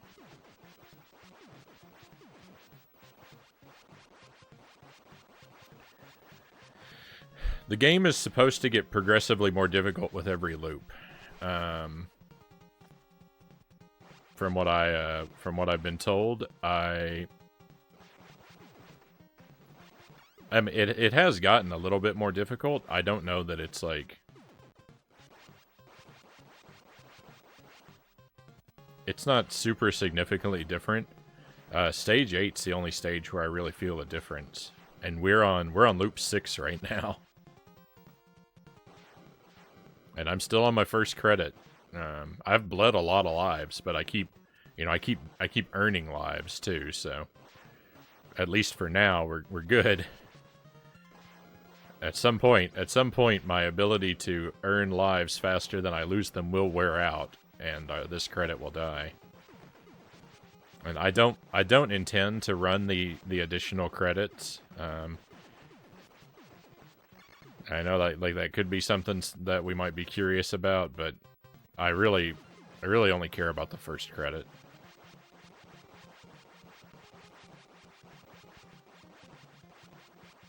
And we've made it so far on one credit that I'm gonna be happy. When the run dies, I'm gonna be happy regardless of where we get. Of course, I want it to keep going, so, you know,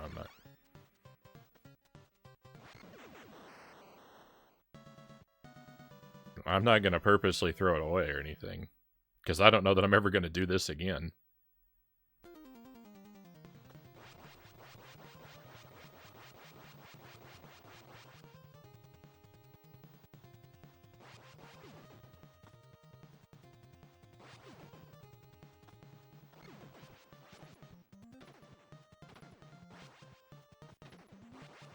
No! Ah, I fired the wrong way.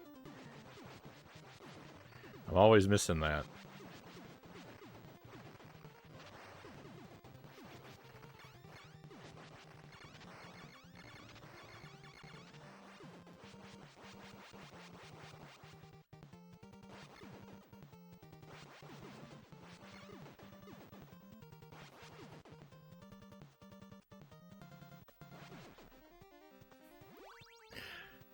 I definitely appreciate everybody hanging out with me, I must say. This is, you know, I feel like...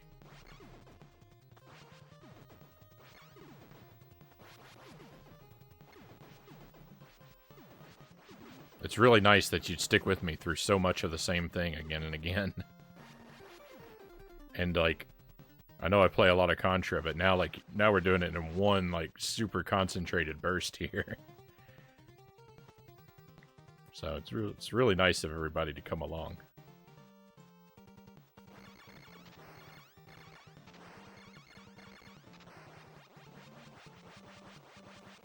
Because this is a lot of the same thing.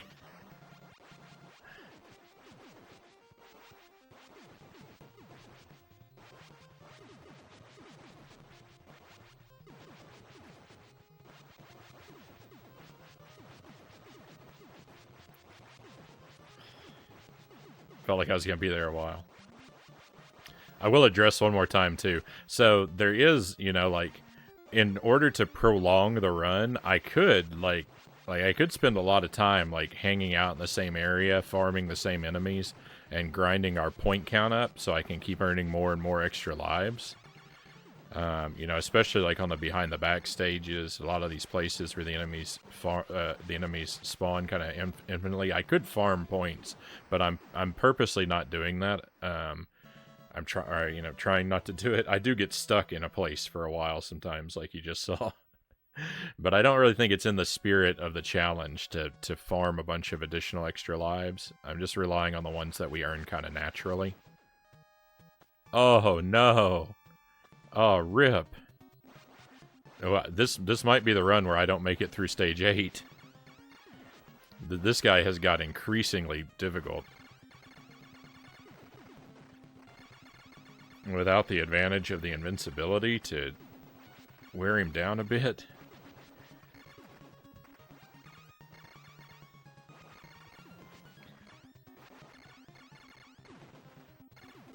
Oh, it's all so much tougher.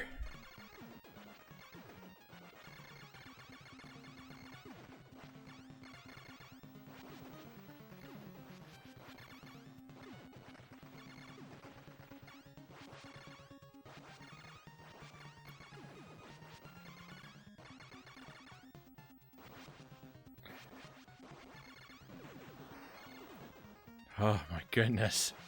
Thank you for the palms. Thank you.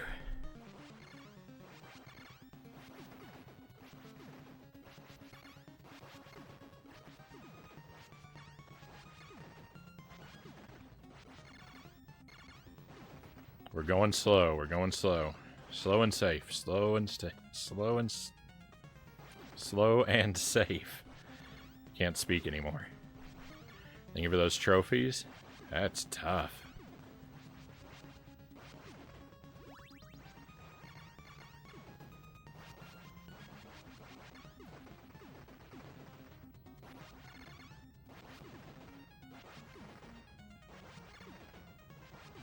My cheerleader is so funny. I like it. I like it. It's good.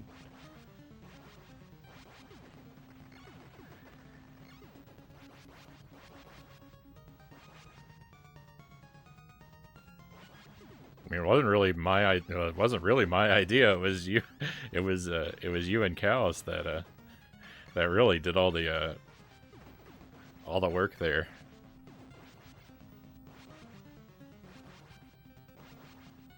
Hey, Flash Jump, good to see you. Happy Friday. Welcome to the stream. Welcome to Contra Loop 6.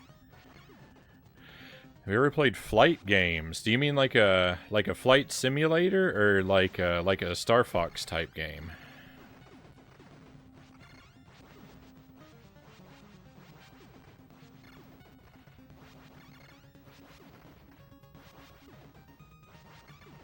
If you mean like a flight simulation type game, not really. My dad had one on his PC, and I played it a little bit, but it didn't really capture my attention very much.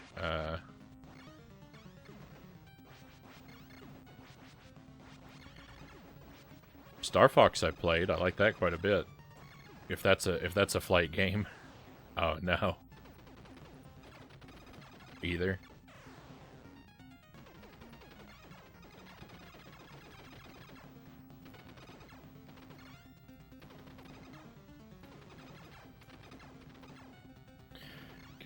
I think because the scorpions and the heart are tougher.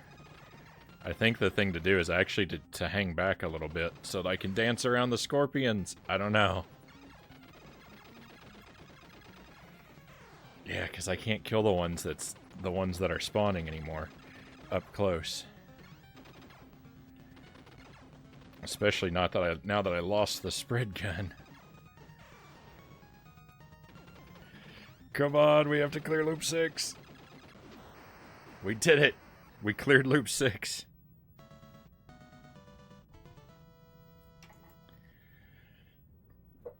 Alright, 6 loops. Used to watch my grandpa play. He was in the Navy, but loved planes.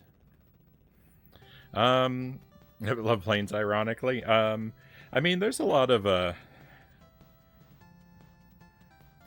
proximity to planes when you're in the Navy, right? Because, like, isn't it the Navy that... Don't they staff the aircraft carriers? I don't know. I don't know how it works.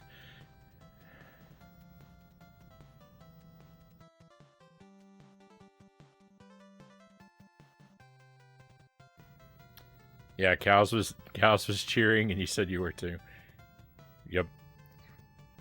Jelly did an awesome job. I will let her. I will tell her that you approve, Sparrow. I mean, I believe she knows, but always nice to pass the compliment along. Thank you for those trophies. A couple hours ago, I had one of those burgers where you have to dislocate your jaw like an anaconda to fit in your mouth. Sounds wonderful, Pookie. Those are the kind of burgers I like to make. I like to make my burgers like real thick so they stay a little rare in the middle. Everything I know about the Navy I learned from the YMCA song, Pookie says. Yeah, I didn't have any family in the Navy, so I'm kind of there with you.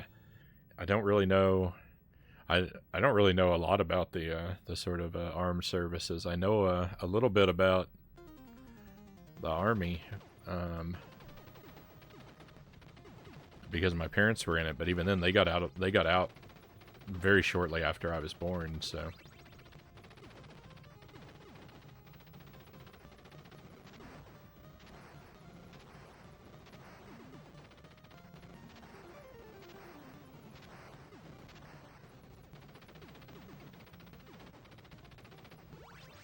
So it really is just a matter, like, whether or not we clear a loop really all comes down to the last stage, I feel like. You know, I'll die here and there on the other stages, but nothing is a challenge in the same way that the final stage is on these additional loops. And yeah, the last stage is always now, it's just it's a real nail biter.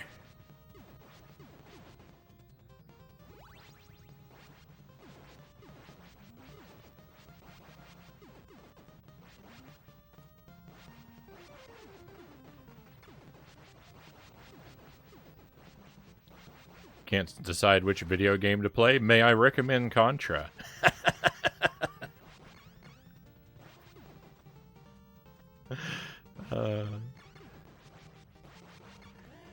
No, I have that problem. I have that problem frequently. I've got I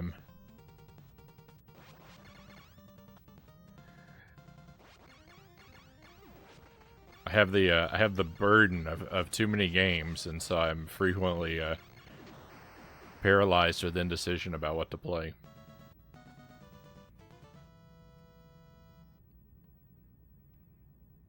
Lied about his age to get on a battleship at 17.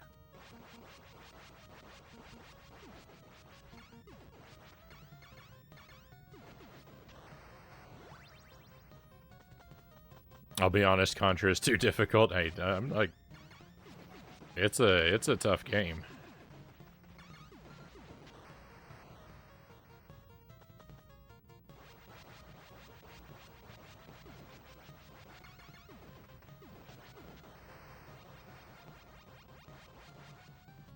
He has a Contra actual agreement to say that. I like it, Sparrow. I don't know that I can read it naturally enough.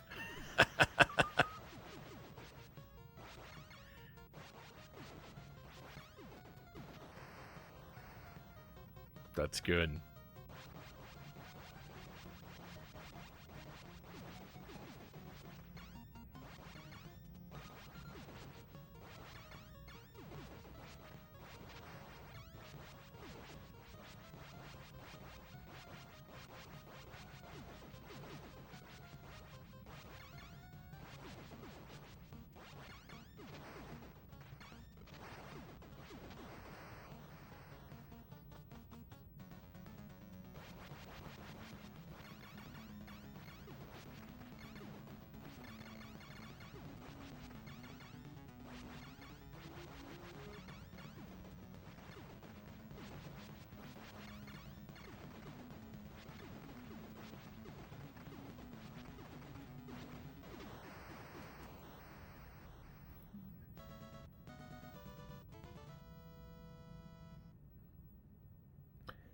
I think we're at 2 hours and 7 minutes. Again, my timer is so dumb because it doesn't show the hours. I'm so used to doing challenge runs that last shorter than an hour that I just I didn't have the hour on display, and I didn't think about it before I started. And I just don't want to mess with it midstream, so... Yeah, we're at 2 hours and 7 minutes.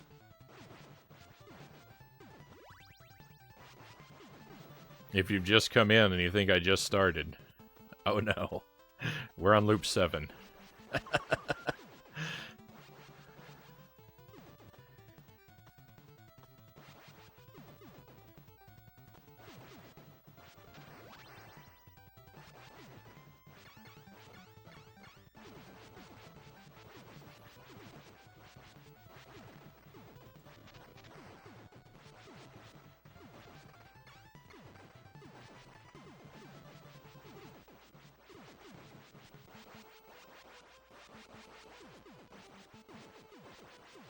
I think I've tied Norinrad for loops. I was talking with Rad one time about Contra. I think he said he did 5 or 6 loops of Contra on 1 credit.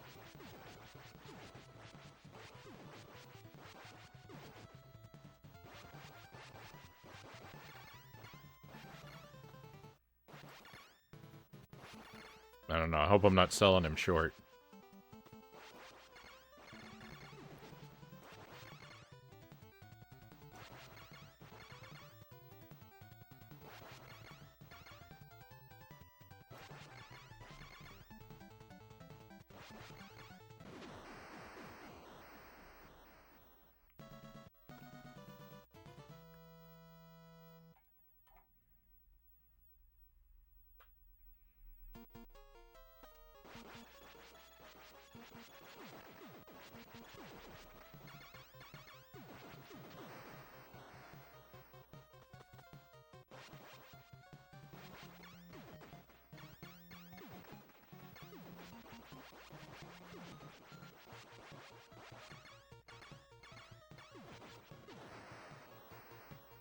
He's the only other person I know who's done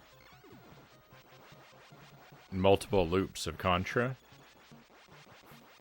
So he's my only sort of basis for my only sort of reference point for comparison. I know tons of other people have done, you know, probably loops into the double digits, but I've never chatted with any of them. He's the only one that I've sort of compared stories with, and I'm sure that he hasn't put the insane amount of hours into this game that I have.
Right, halfway there.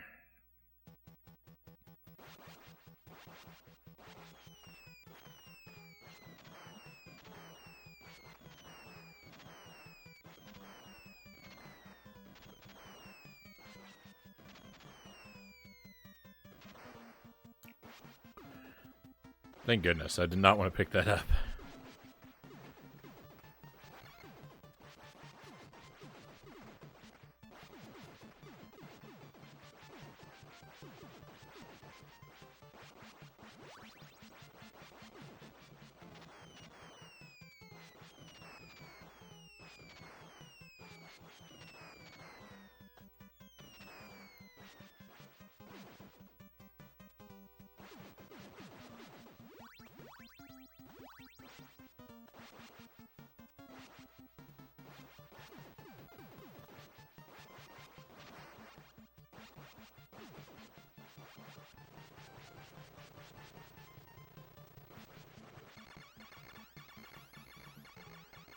As much as I don't want to button mash the snowplows, like snowplows absorb a lot of damage. Like as not fun as it is to sit there and have to like mash the button to get rid of them, it is nice because it's a moment where where I can just sort of sit and relax, and it's a nice little like breather.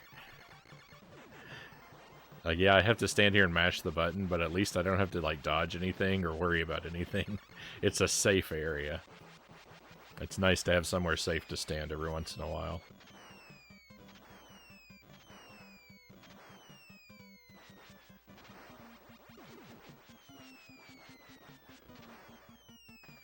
And the snowplows, they're just that. When I have the spread gun, when I have the pea shooter, the snowplows are a horrifying nightmare because I'm never sure if I'm going to be able to mash the button fast enough.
So I can hear my cat jumping around upstairs, and I'm a little concerned because I just heard a noise come from part of the house that I don't think they should be able to access. I thought the door to that room was closed. Hopefully it's just hopefully the sound isn't coming from where I think it is.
Hear the cat start the vehicle and drive off. About 30 minutes later, you get a call from the police. Sir, we have your cat in custody.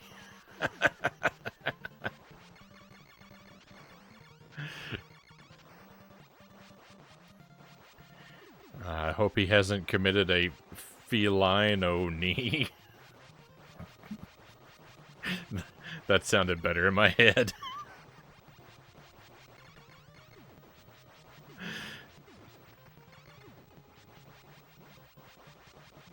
Oh no.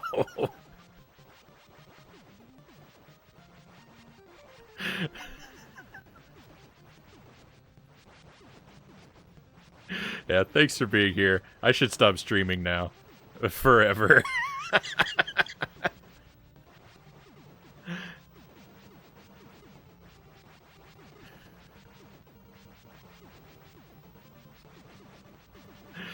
I can't challenge these guys. They got me locked out. Now they made me lose my spread gun.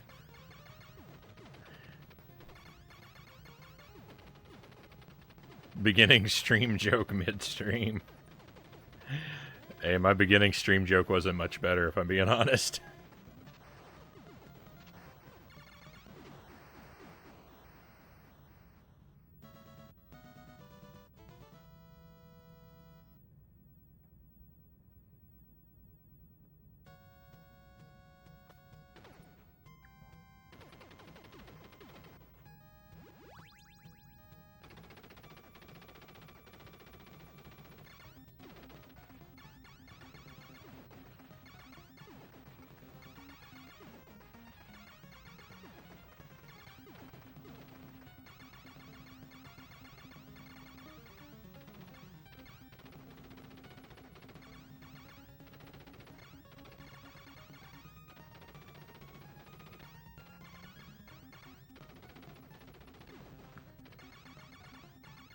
Thought I was dead.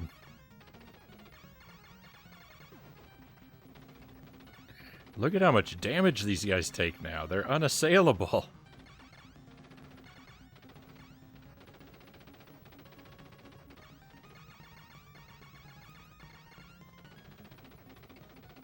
Oh, I was not getting out of that situation.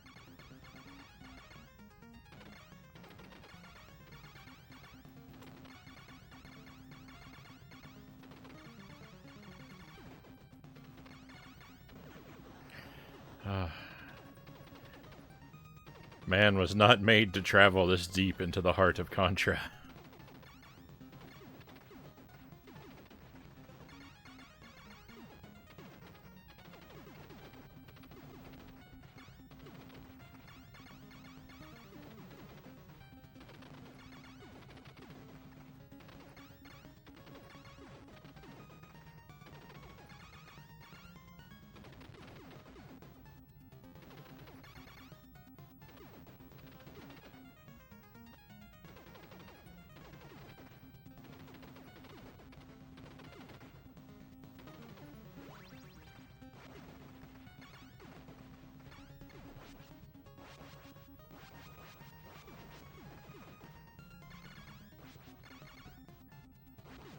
Ow, my left hand. My left hand is hurting. This isn't good.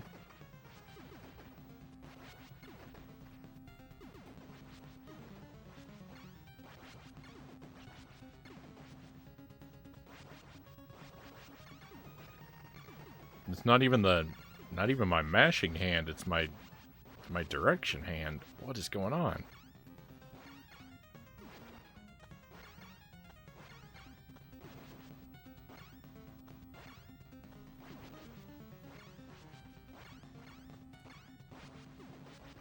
Am I even damaging that guy? I don't think I am.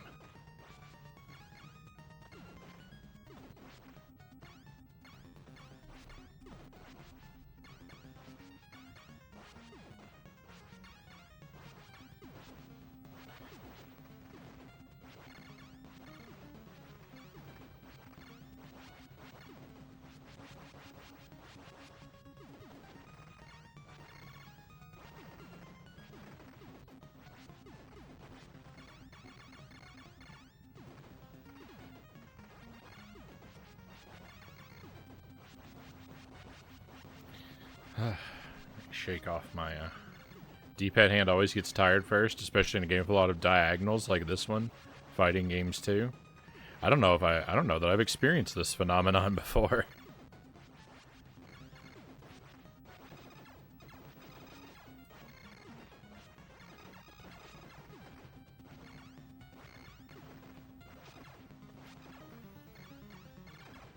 Look at all these scorpions.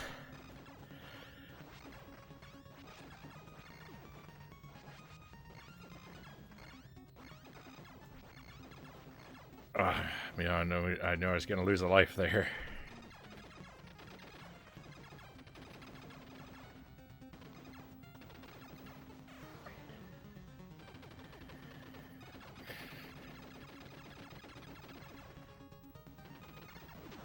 Okay, loop 7 cleared. On to loop 8.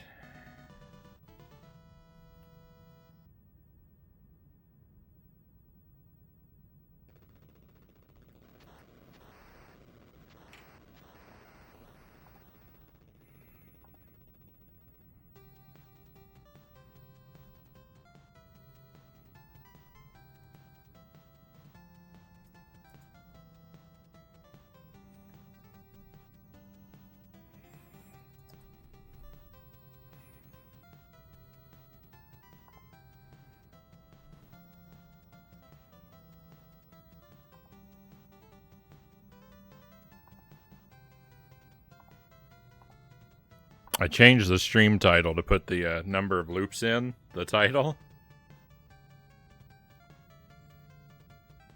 So that means this is probably the one where I'm going to where I'm gonna not make it.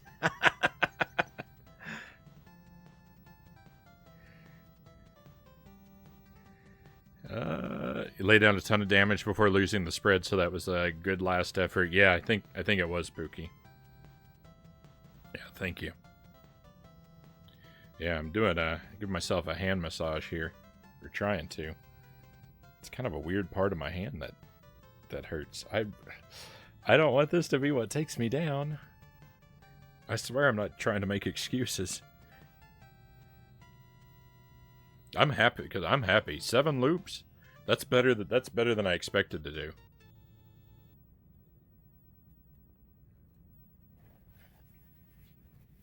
Way better.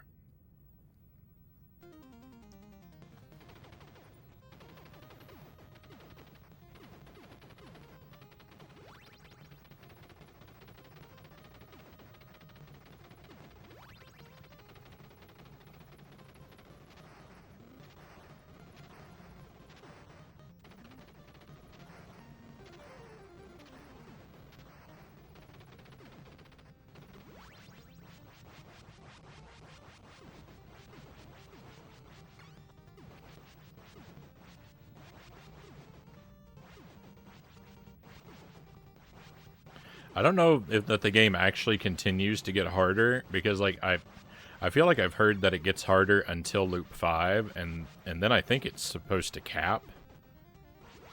So we're probably at a point here where it's not actually getting harder, it's just a matter of my endurance wearing down.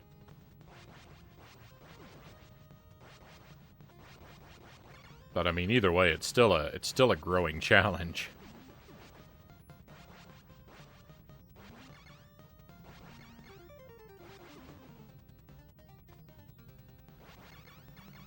And a question to see if I can continue to gain lives faster than I can lose them.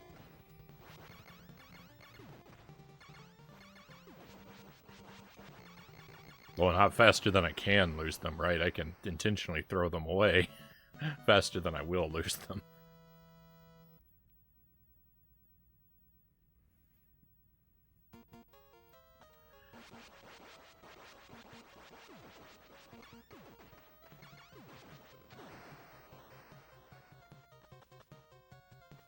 Loop 8, the C64 Contra win, Frownie. Welcome in, Buddha Fingers. Great to have you with us.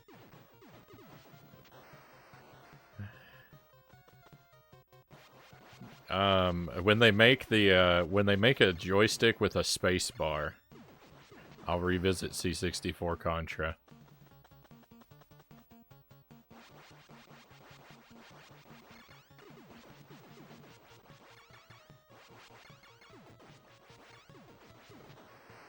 Can you imagine? Can you imagine if I just... Maybe I should do that as a project, right? You think that'd be worth it? To custom fashion? To take and custom fashion a joystick with a spacebar?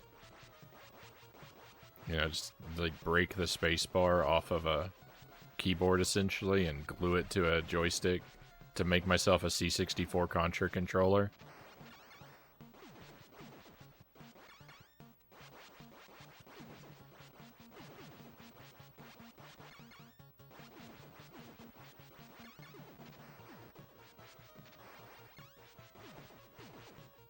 I'm sure the Contra, the C64 Contra speedrunning community would ban its use, so...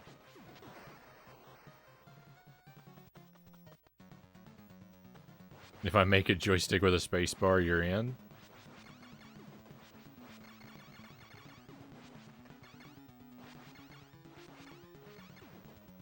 I mean, I'd be down to try it. I don't know, I'm gonna promise to make it 8 loops.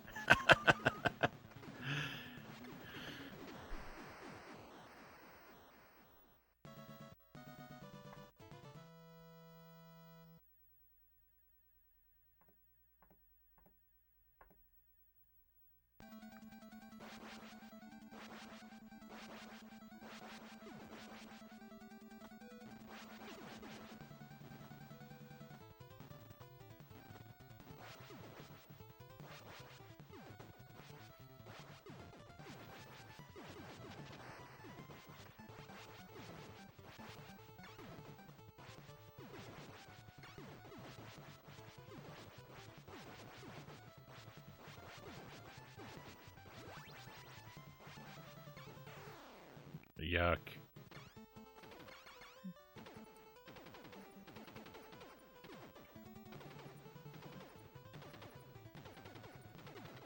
I'm not exactly sure what went wrong there.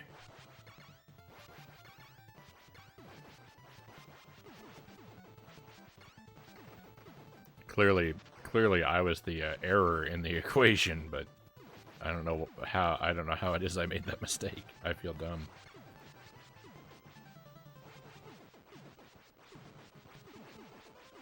I haven't heard the extra life sound effect in a long time. I know we're earning extra lives because I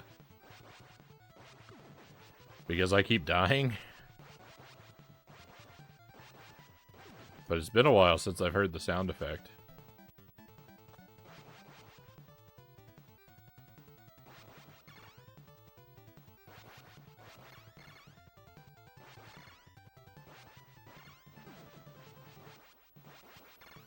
C64 Contra runs faster?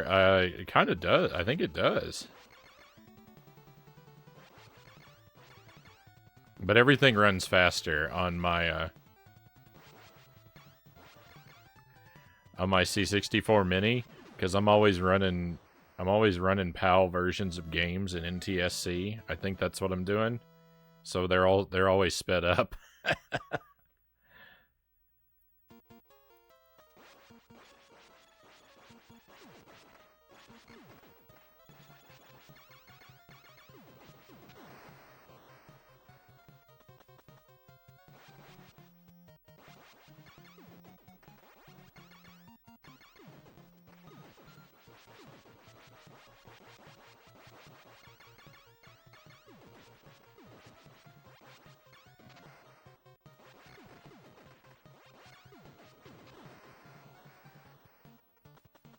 So it should be faster.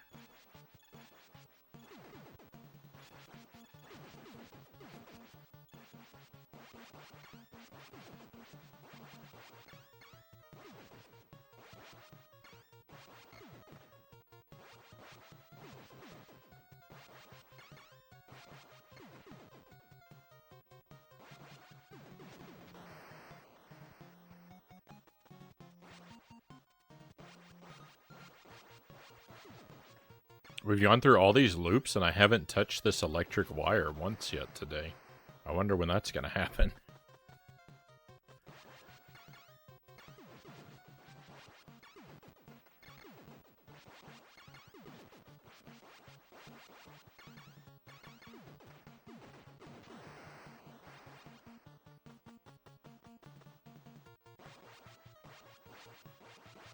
Look faster, Castlevania as well, yeah. Yeah, so later on that night, Sparrow came in, and he told me that I was playing the Great Gianna Sisters, and he told me that that was running too fast.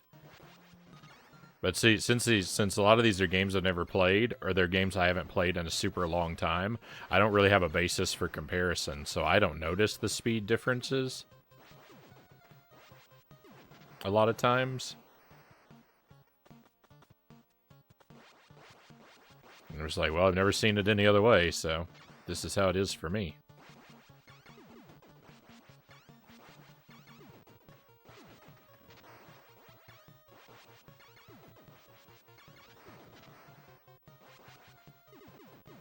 It's kind of the same thing with a lot of Game Boy games, because I play Game Boy games mostly through the Super Game Boy. It speeds them up slightly, but I never feel like they're sped up, because most of them I've never played any other way.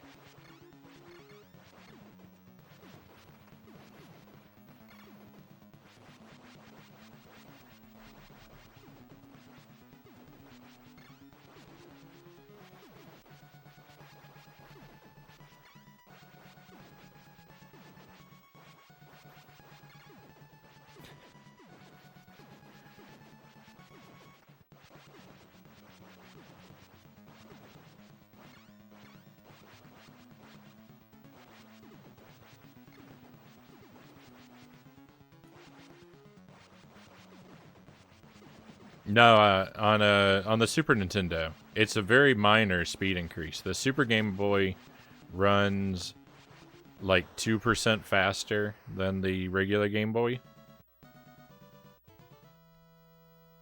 I think on the GameCube, I think the Game Boy Player runs 1-for-1. I haven't ever heard anything about it running at a different speed. It's like the Super NES is like 2.3% faster or something.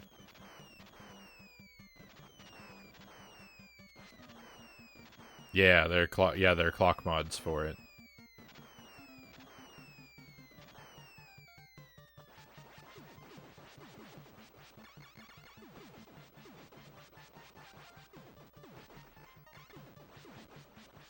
Yeah, the Super Game Boy 2 doesn't have the problem. You're right. I don't really feel like it's a problem. I don't mind the games being sped up a little bit.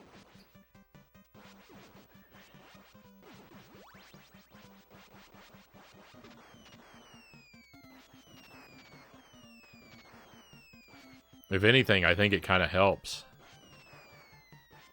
Especially, like, you know, because I put so many hours into Castlevania The Adventure. That's like the slowest, laggiest game ever.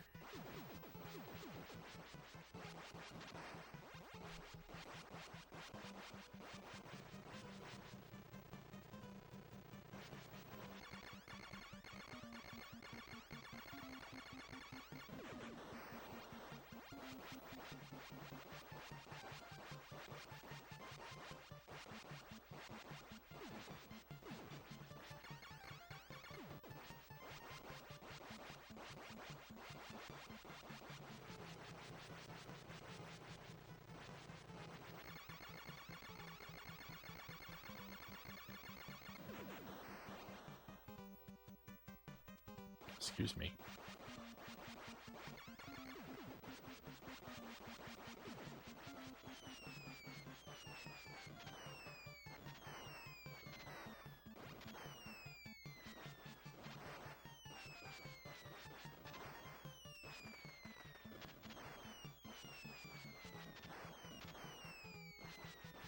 I'm wondering if this is the first endurance challenge I've done on the stream. I think it is.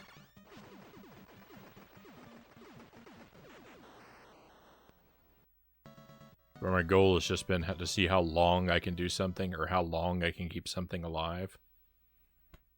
I don't feel like I've done anything like this before. How many deaths in these 7 loops? I'm sorry, Itty. I don't have a death counter. I would have to outsource that, and we're way too deep in. A lot. Echo was an endurance challenge. Don't sell yourself short. I mean, it was, but I didn't do it all at once.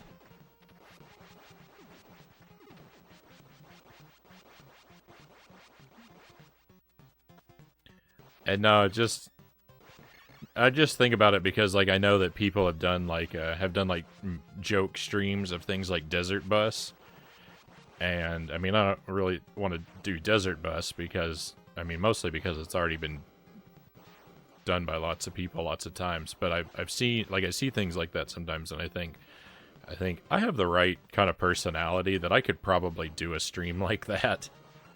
I could probably do a run of Desert Bus.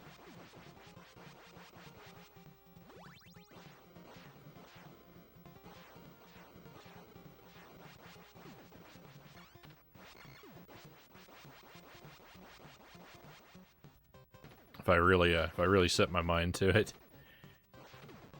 But this is a lot more fun. This is already an accomplishment. Thank you, Itty.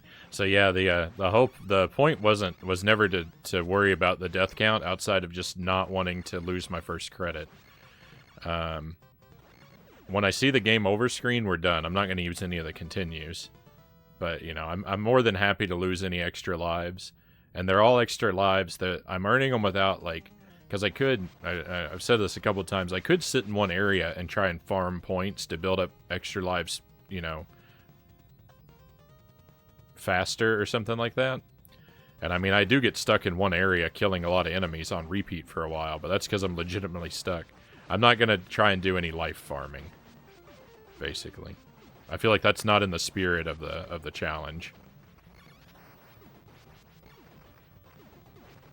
Would it technically be allowed? I guess so, but it's just, I'm not interested in it.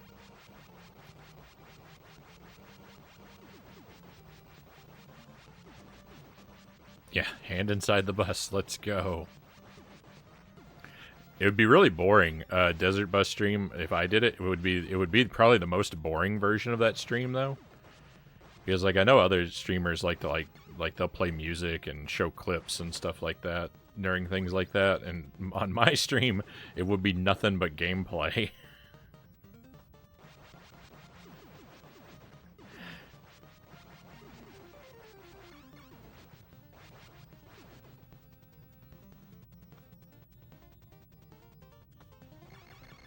I'm sure there's other streams that have been like that, but I just know that it would be the starkest, bleakest version possible.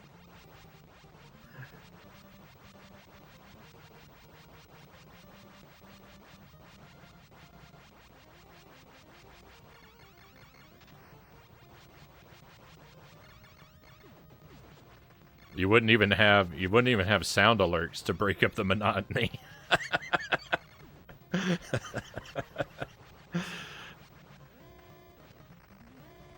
Or text to speech.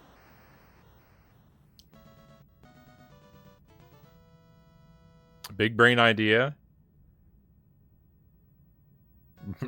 Play Desert Bus with my feet while running loops in Contra or Ghosts and Goblins. So Ghosts and Goblins I can't complete. I can't complete the third loop. I made it to the last level of Loop 3 in Ghosts and Goblins, and I could not bring home the win.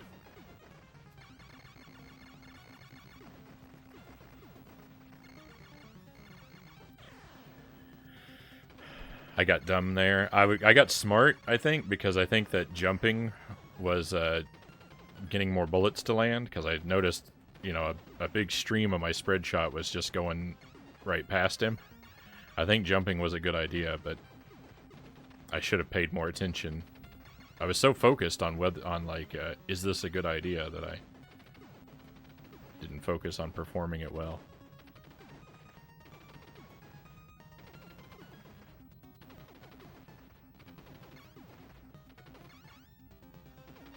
It's okay though. We can, if I'm lucky and careful, we can pick up another spread gun.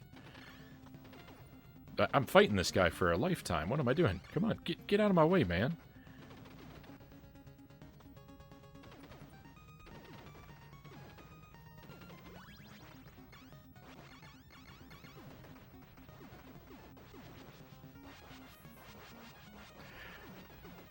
I don't like slowing down to fight all these guys, but I don't want their projectiles sneaking up on me.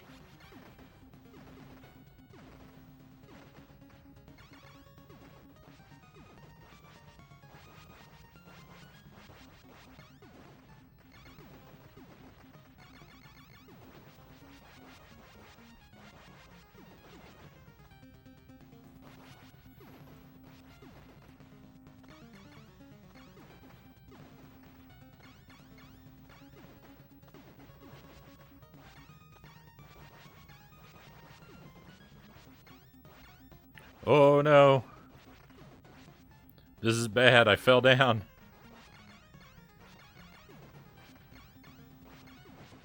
Yeah, I don't know how many lives I have in the bank to spare. I've got a few, but if I run out of the... If I die, though, I lose the spread shot. And the final boss has a lot more health than these later loops.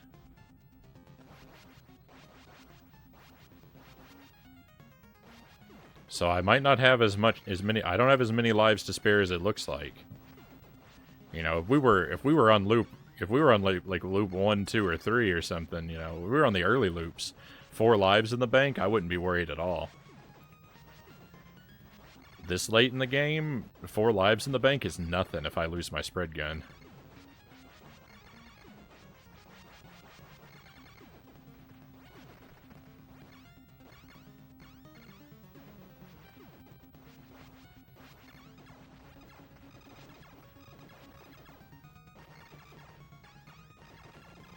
I don't want to stand real close and fire like is the normal strategy. I don't want to do it because the scorpions are so tough now, I can't take them out. Like normally you can just stand there and fire, and even as the scorpions are spawning, you'll be able to take them out.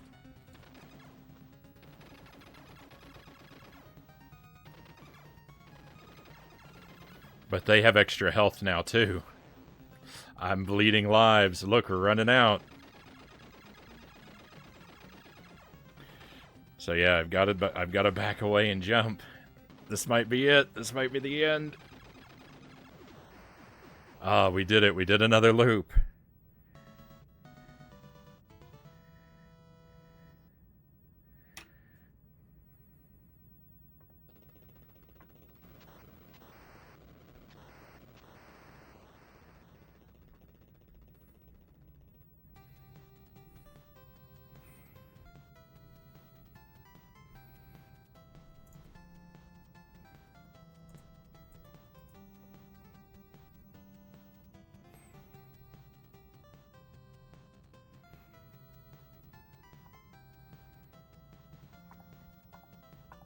Update the title there.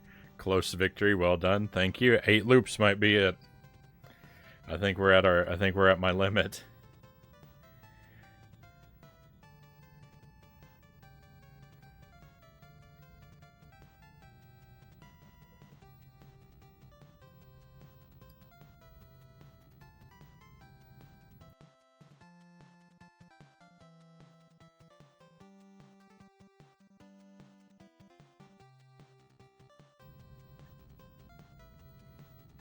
I don't know, I'm not giving up.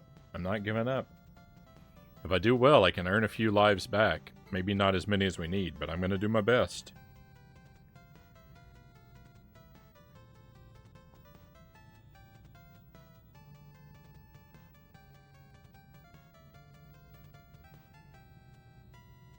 I think Jelly's back. I think I could hear her walking around upstairs. She might be looking for her tablet, but I have it down here. And I can't take it to her because I'm not pausing.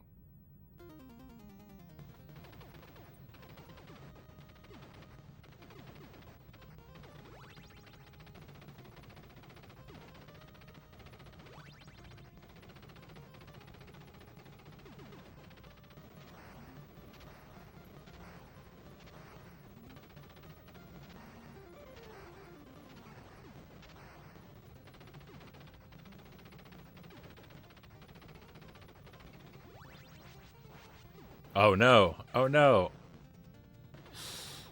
That's horrible.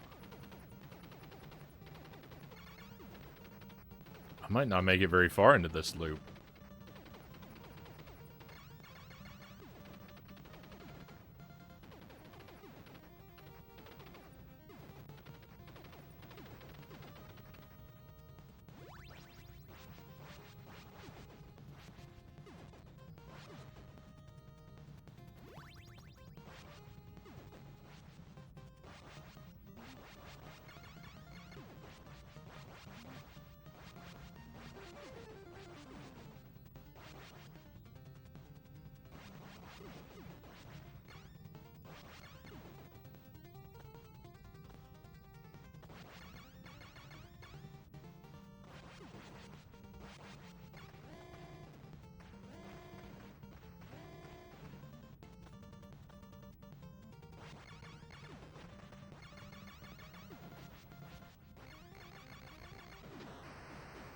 If only the amount of points you received from each enemy increased as the loops went up. Oh.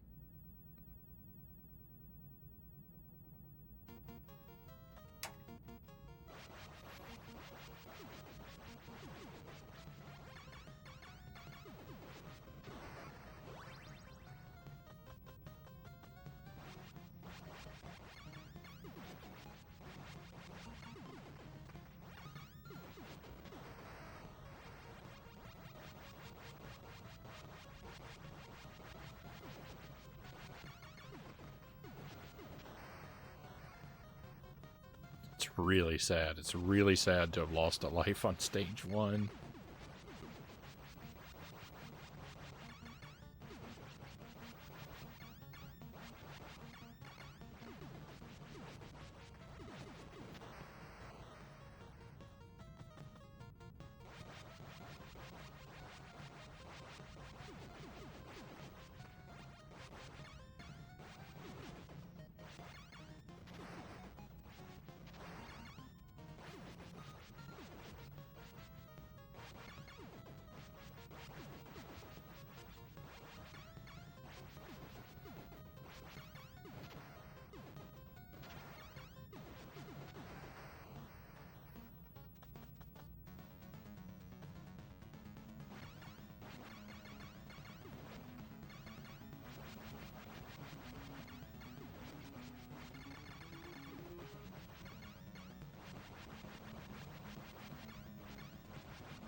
See, even the other bosses, I don't think get any harder. I really feel like it's only the level 8 bosses. That's the only place where I feel any of the enemies really getting harder is level 8. Everywhere else feels really similar.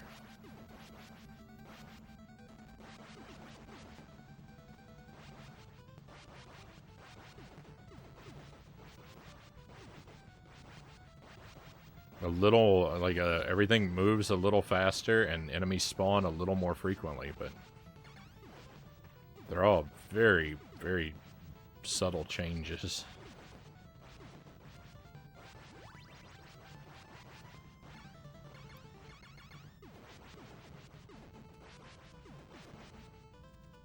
Come here, invincibility. Don't leave me.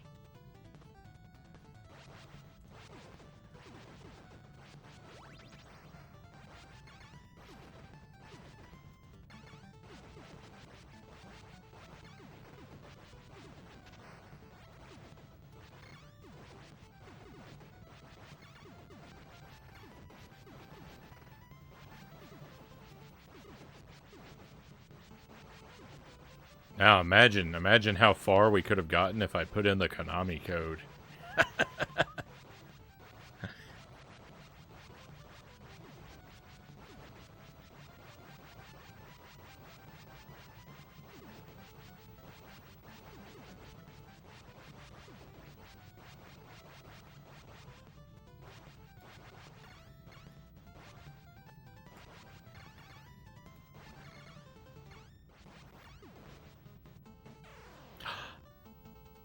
Oh, I can't believe that just happened.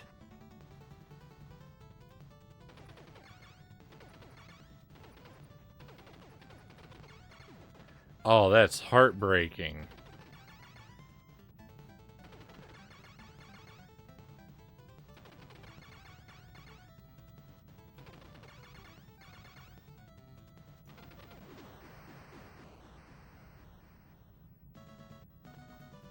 That is unbelievably upsetting.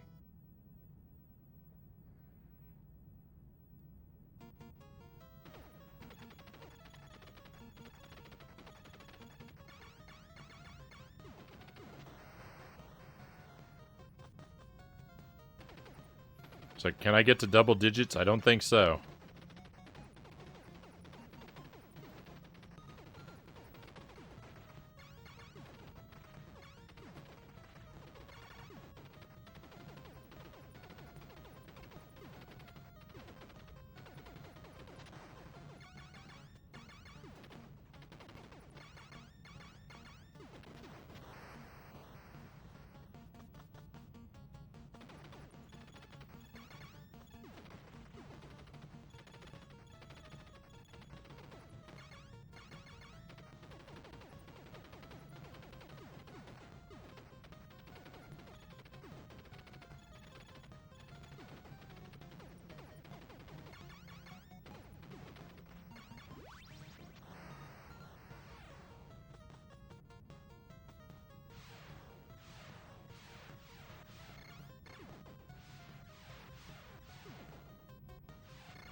There would have been invincibility in that room. I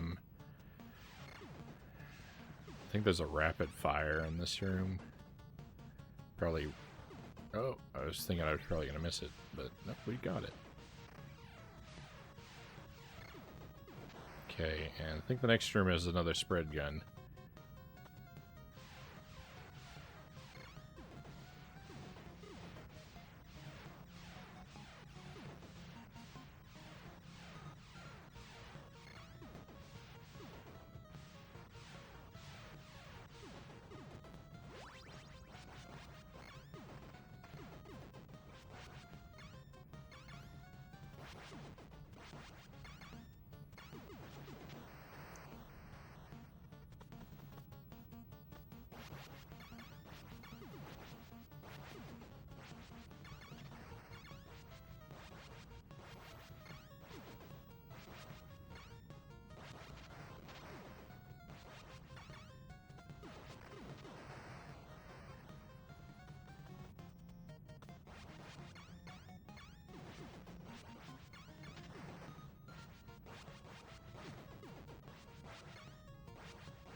It's so much harder right now, not because it's harder, but because I'm nervous.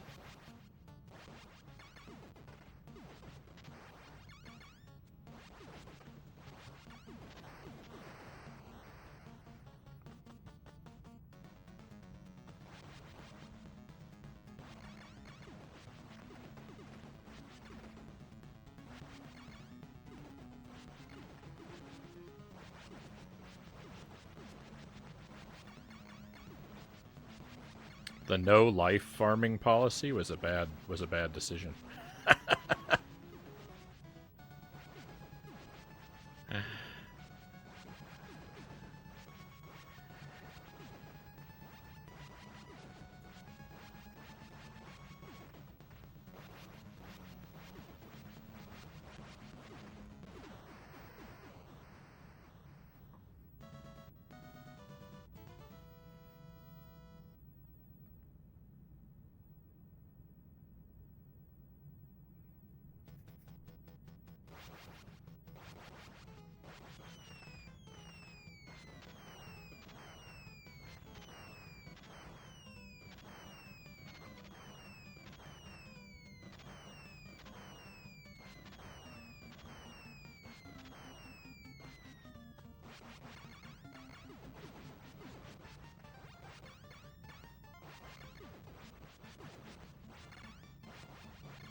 When am I ever going to earn an extra life?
When am I ever going to earn an extra life?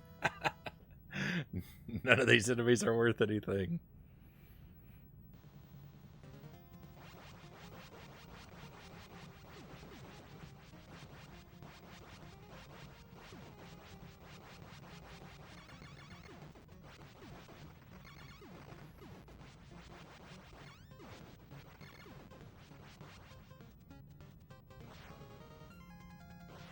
Oh, I thought it was over.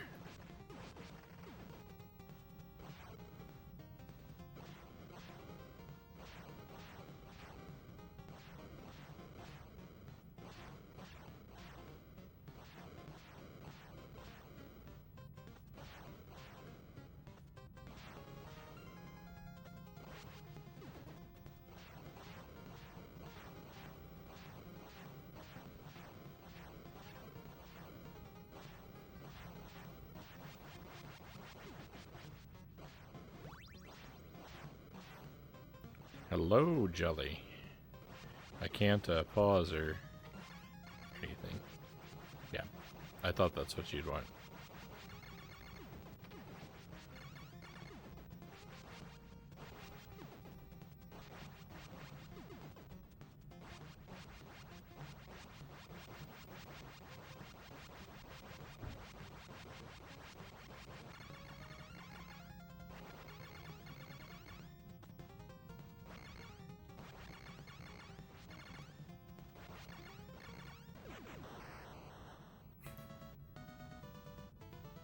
Extra lives are pretty rare, huh?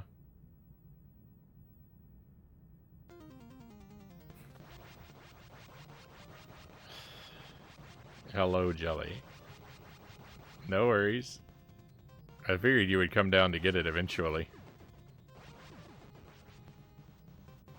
I didn't think I would still be doing this. I've looped through the game 8 times now. I'm on loop 9 right now, but I'm also on my very last life, so...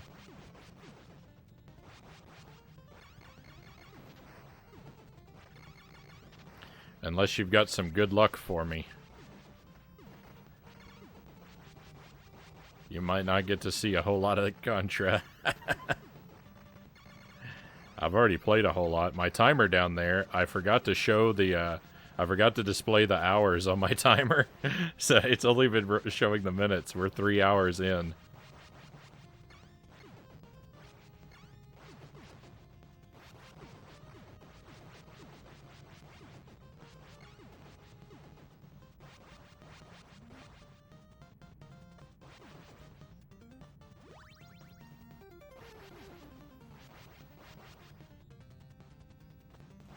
Yeah, I've been playing this game on repeat.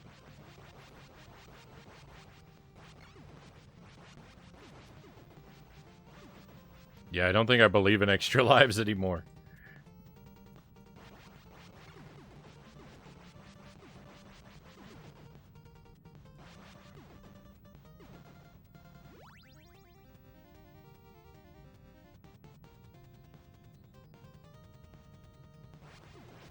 Good, I counted that wrong earlier today.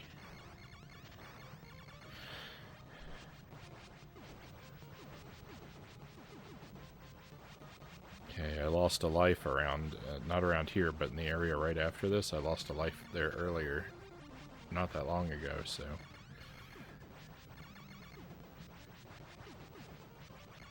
Yeah, right around here.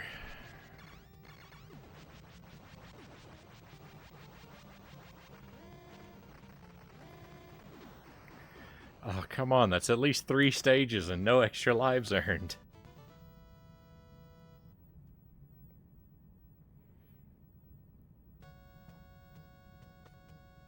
I'm crying. I'm crying.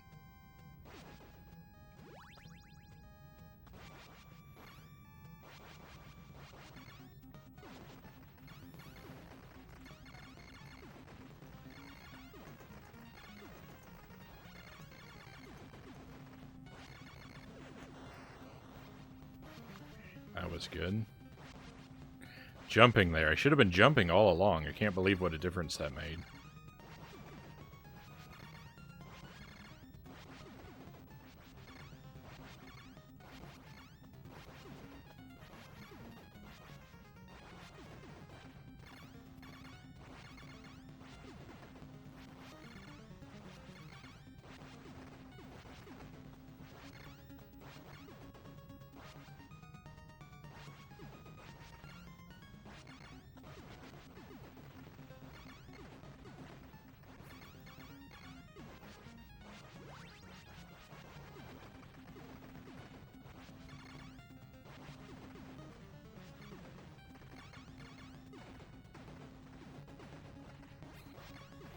Slow and steady.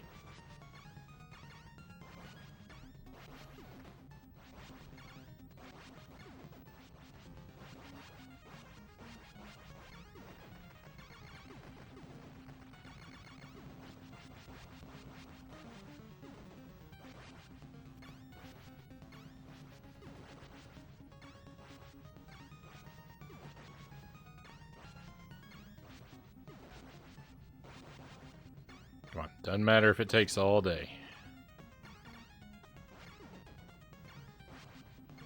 I should just come down here.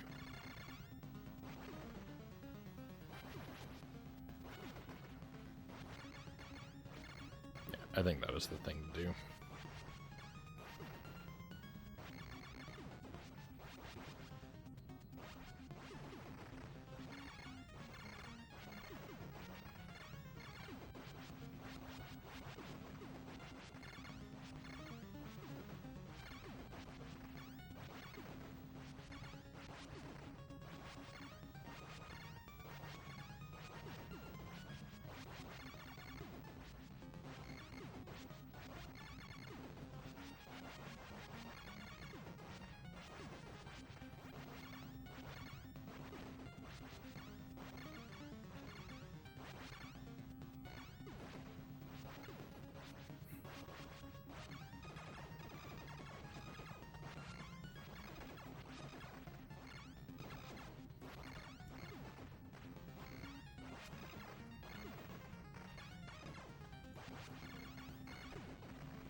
That was it.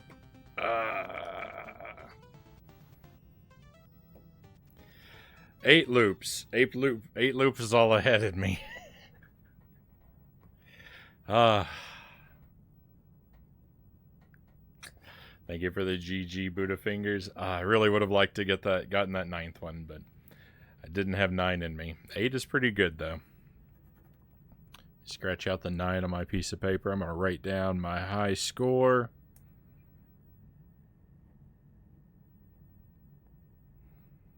I don't know why.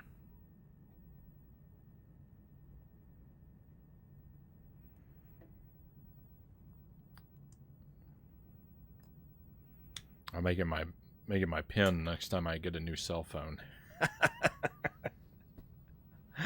All right, that is it, my friends. That is 8 loops of Contra. That was a lot of fun. That was a nice sort of celebration of after our challenge runs. That's what all that deathless practice got me. Got me 8 loops of Contra on 1 credit. I'm pretty happy about that. No pausing, no codes.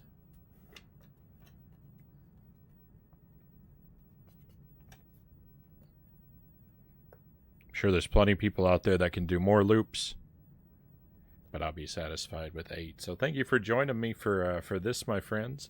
We're not going to run the extra credits. They're not of interest to me, but it was a good time. I'm not going to end the stream though. I've got a bit more time and a bit more stamina, so we can play something else. I'm not really sure. Not even really sure what I want to play though. I don't want to play Super C. I think I'm contraed out right now. So I don't know. I'm gonna take a short BRB, and I'll take a look at the shelf. Maybe I'll pick something off there, and Battle of Olympus. I don't know. Isn't that kind of a big game, Buddha Fingers? I'd kind of like to do something a bit smaller. That's like a Zelda 2 style game, right?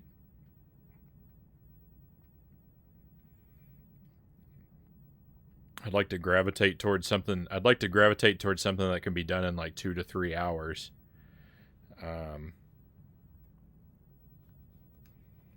But I am sort of open to suggestions, but it would need to, you know, something.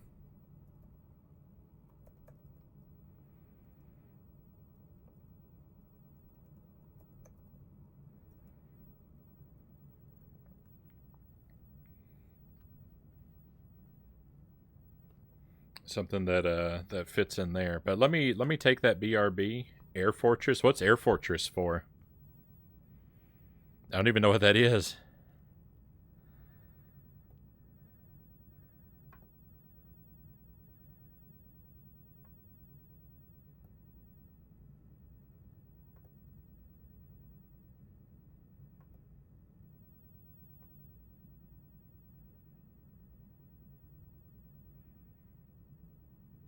That's not even something I own. I don't see it in my collection anyway.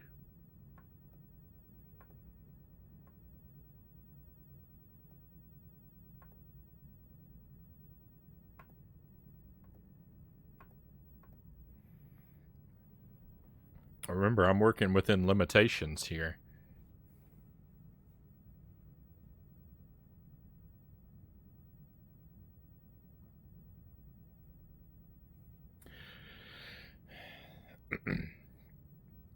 I don't know if I can do it in 2 or 3 hours because I've never played it before, but Vector Man is coming to my mind. I don't know how people would feel about that. That's another platformer though. I don't know. I'm open to maybe taking a suggestion though. If you want to look at my collection there while I'm away at the BRB, I prefer to do something sort of 90s era.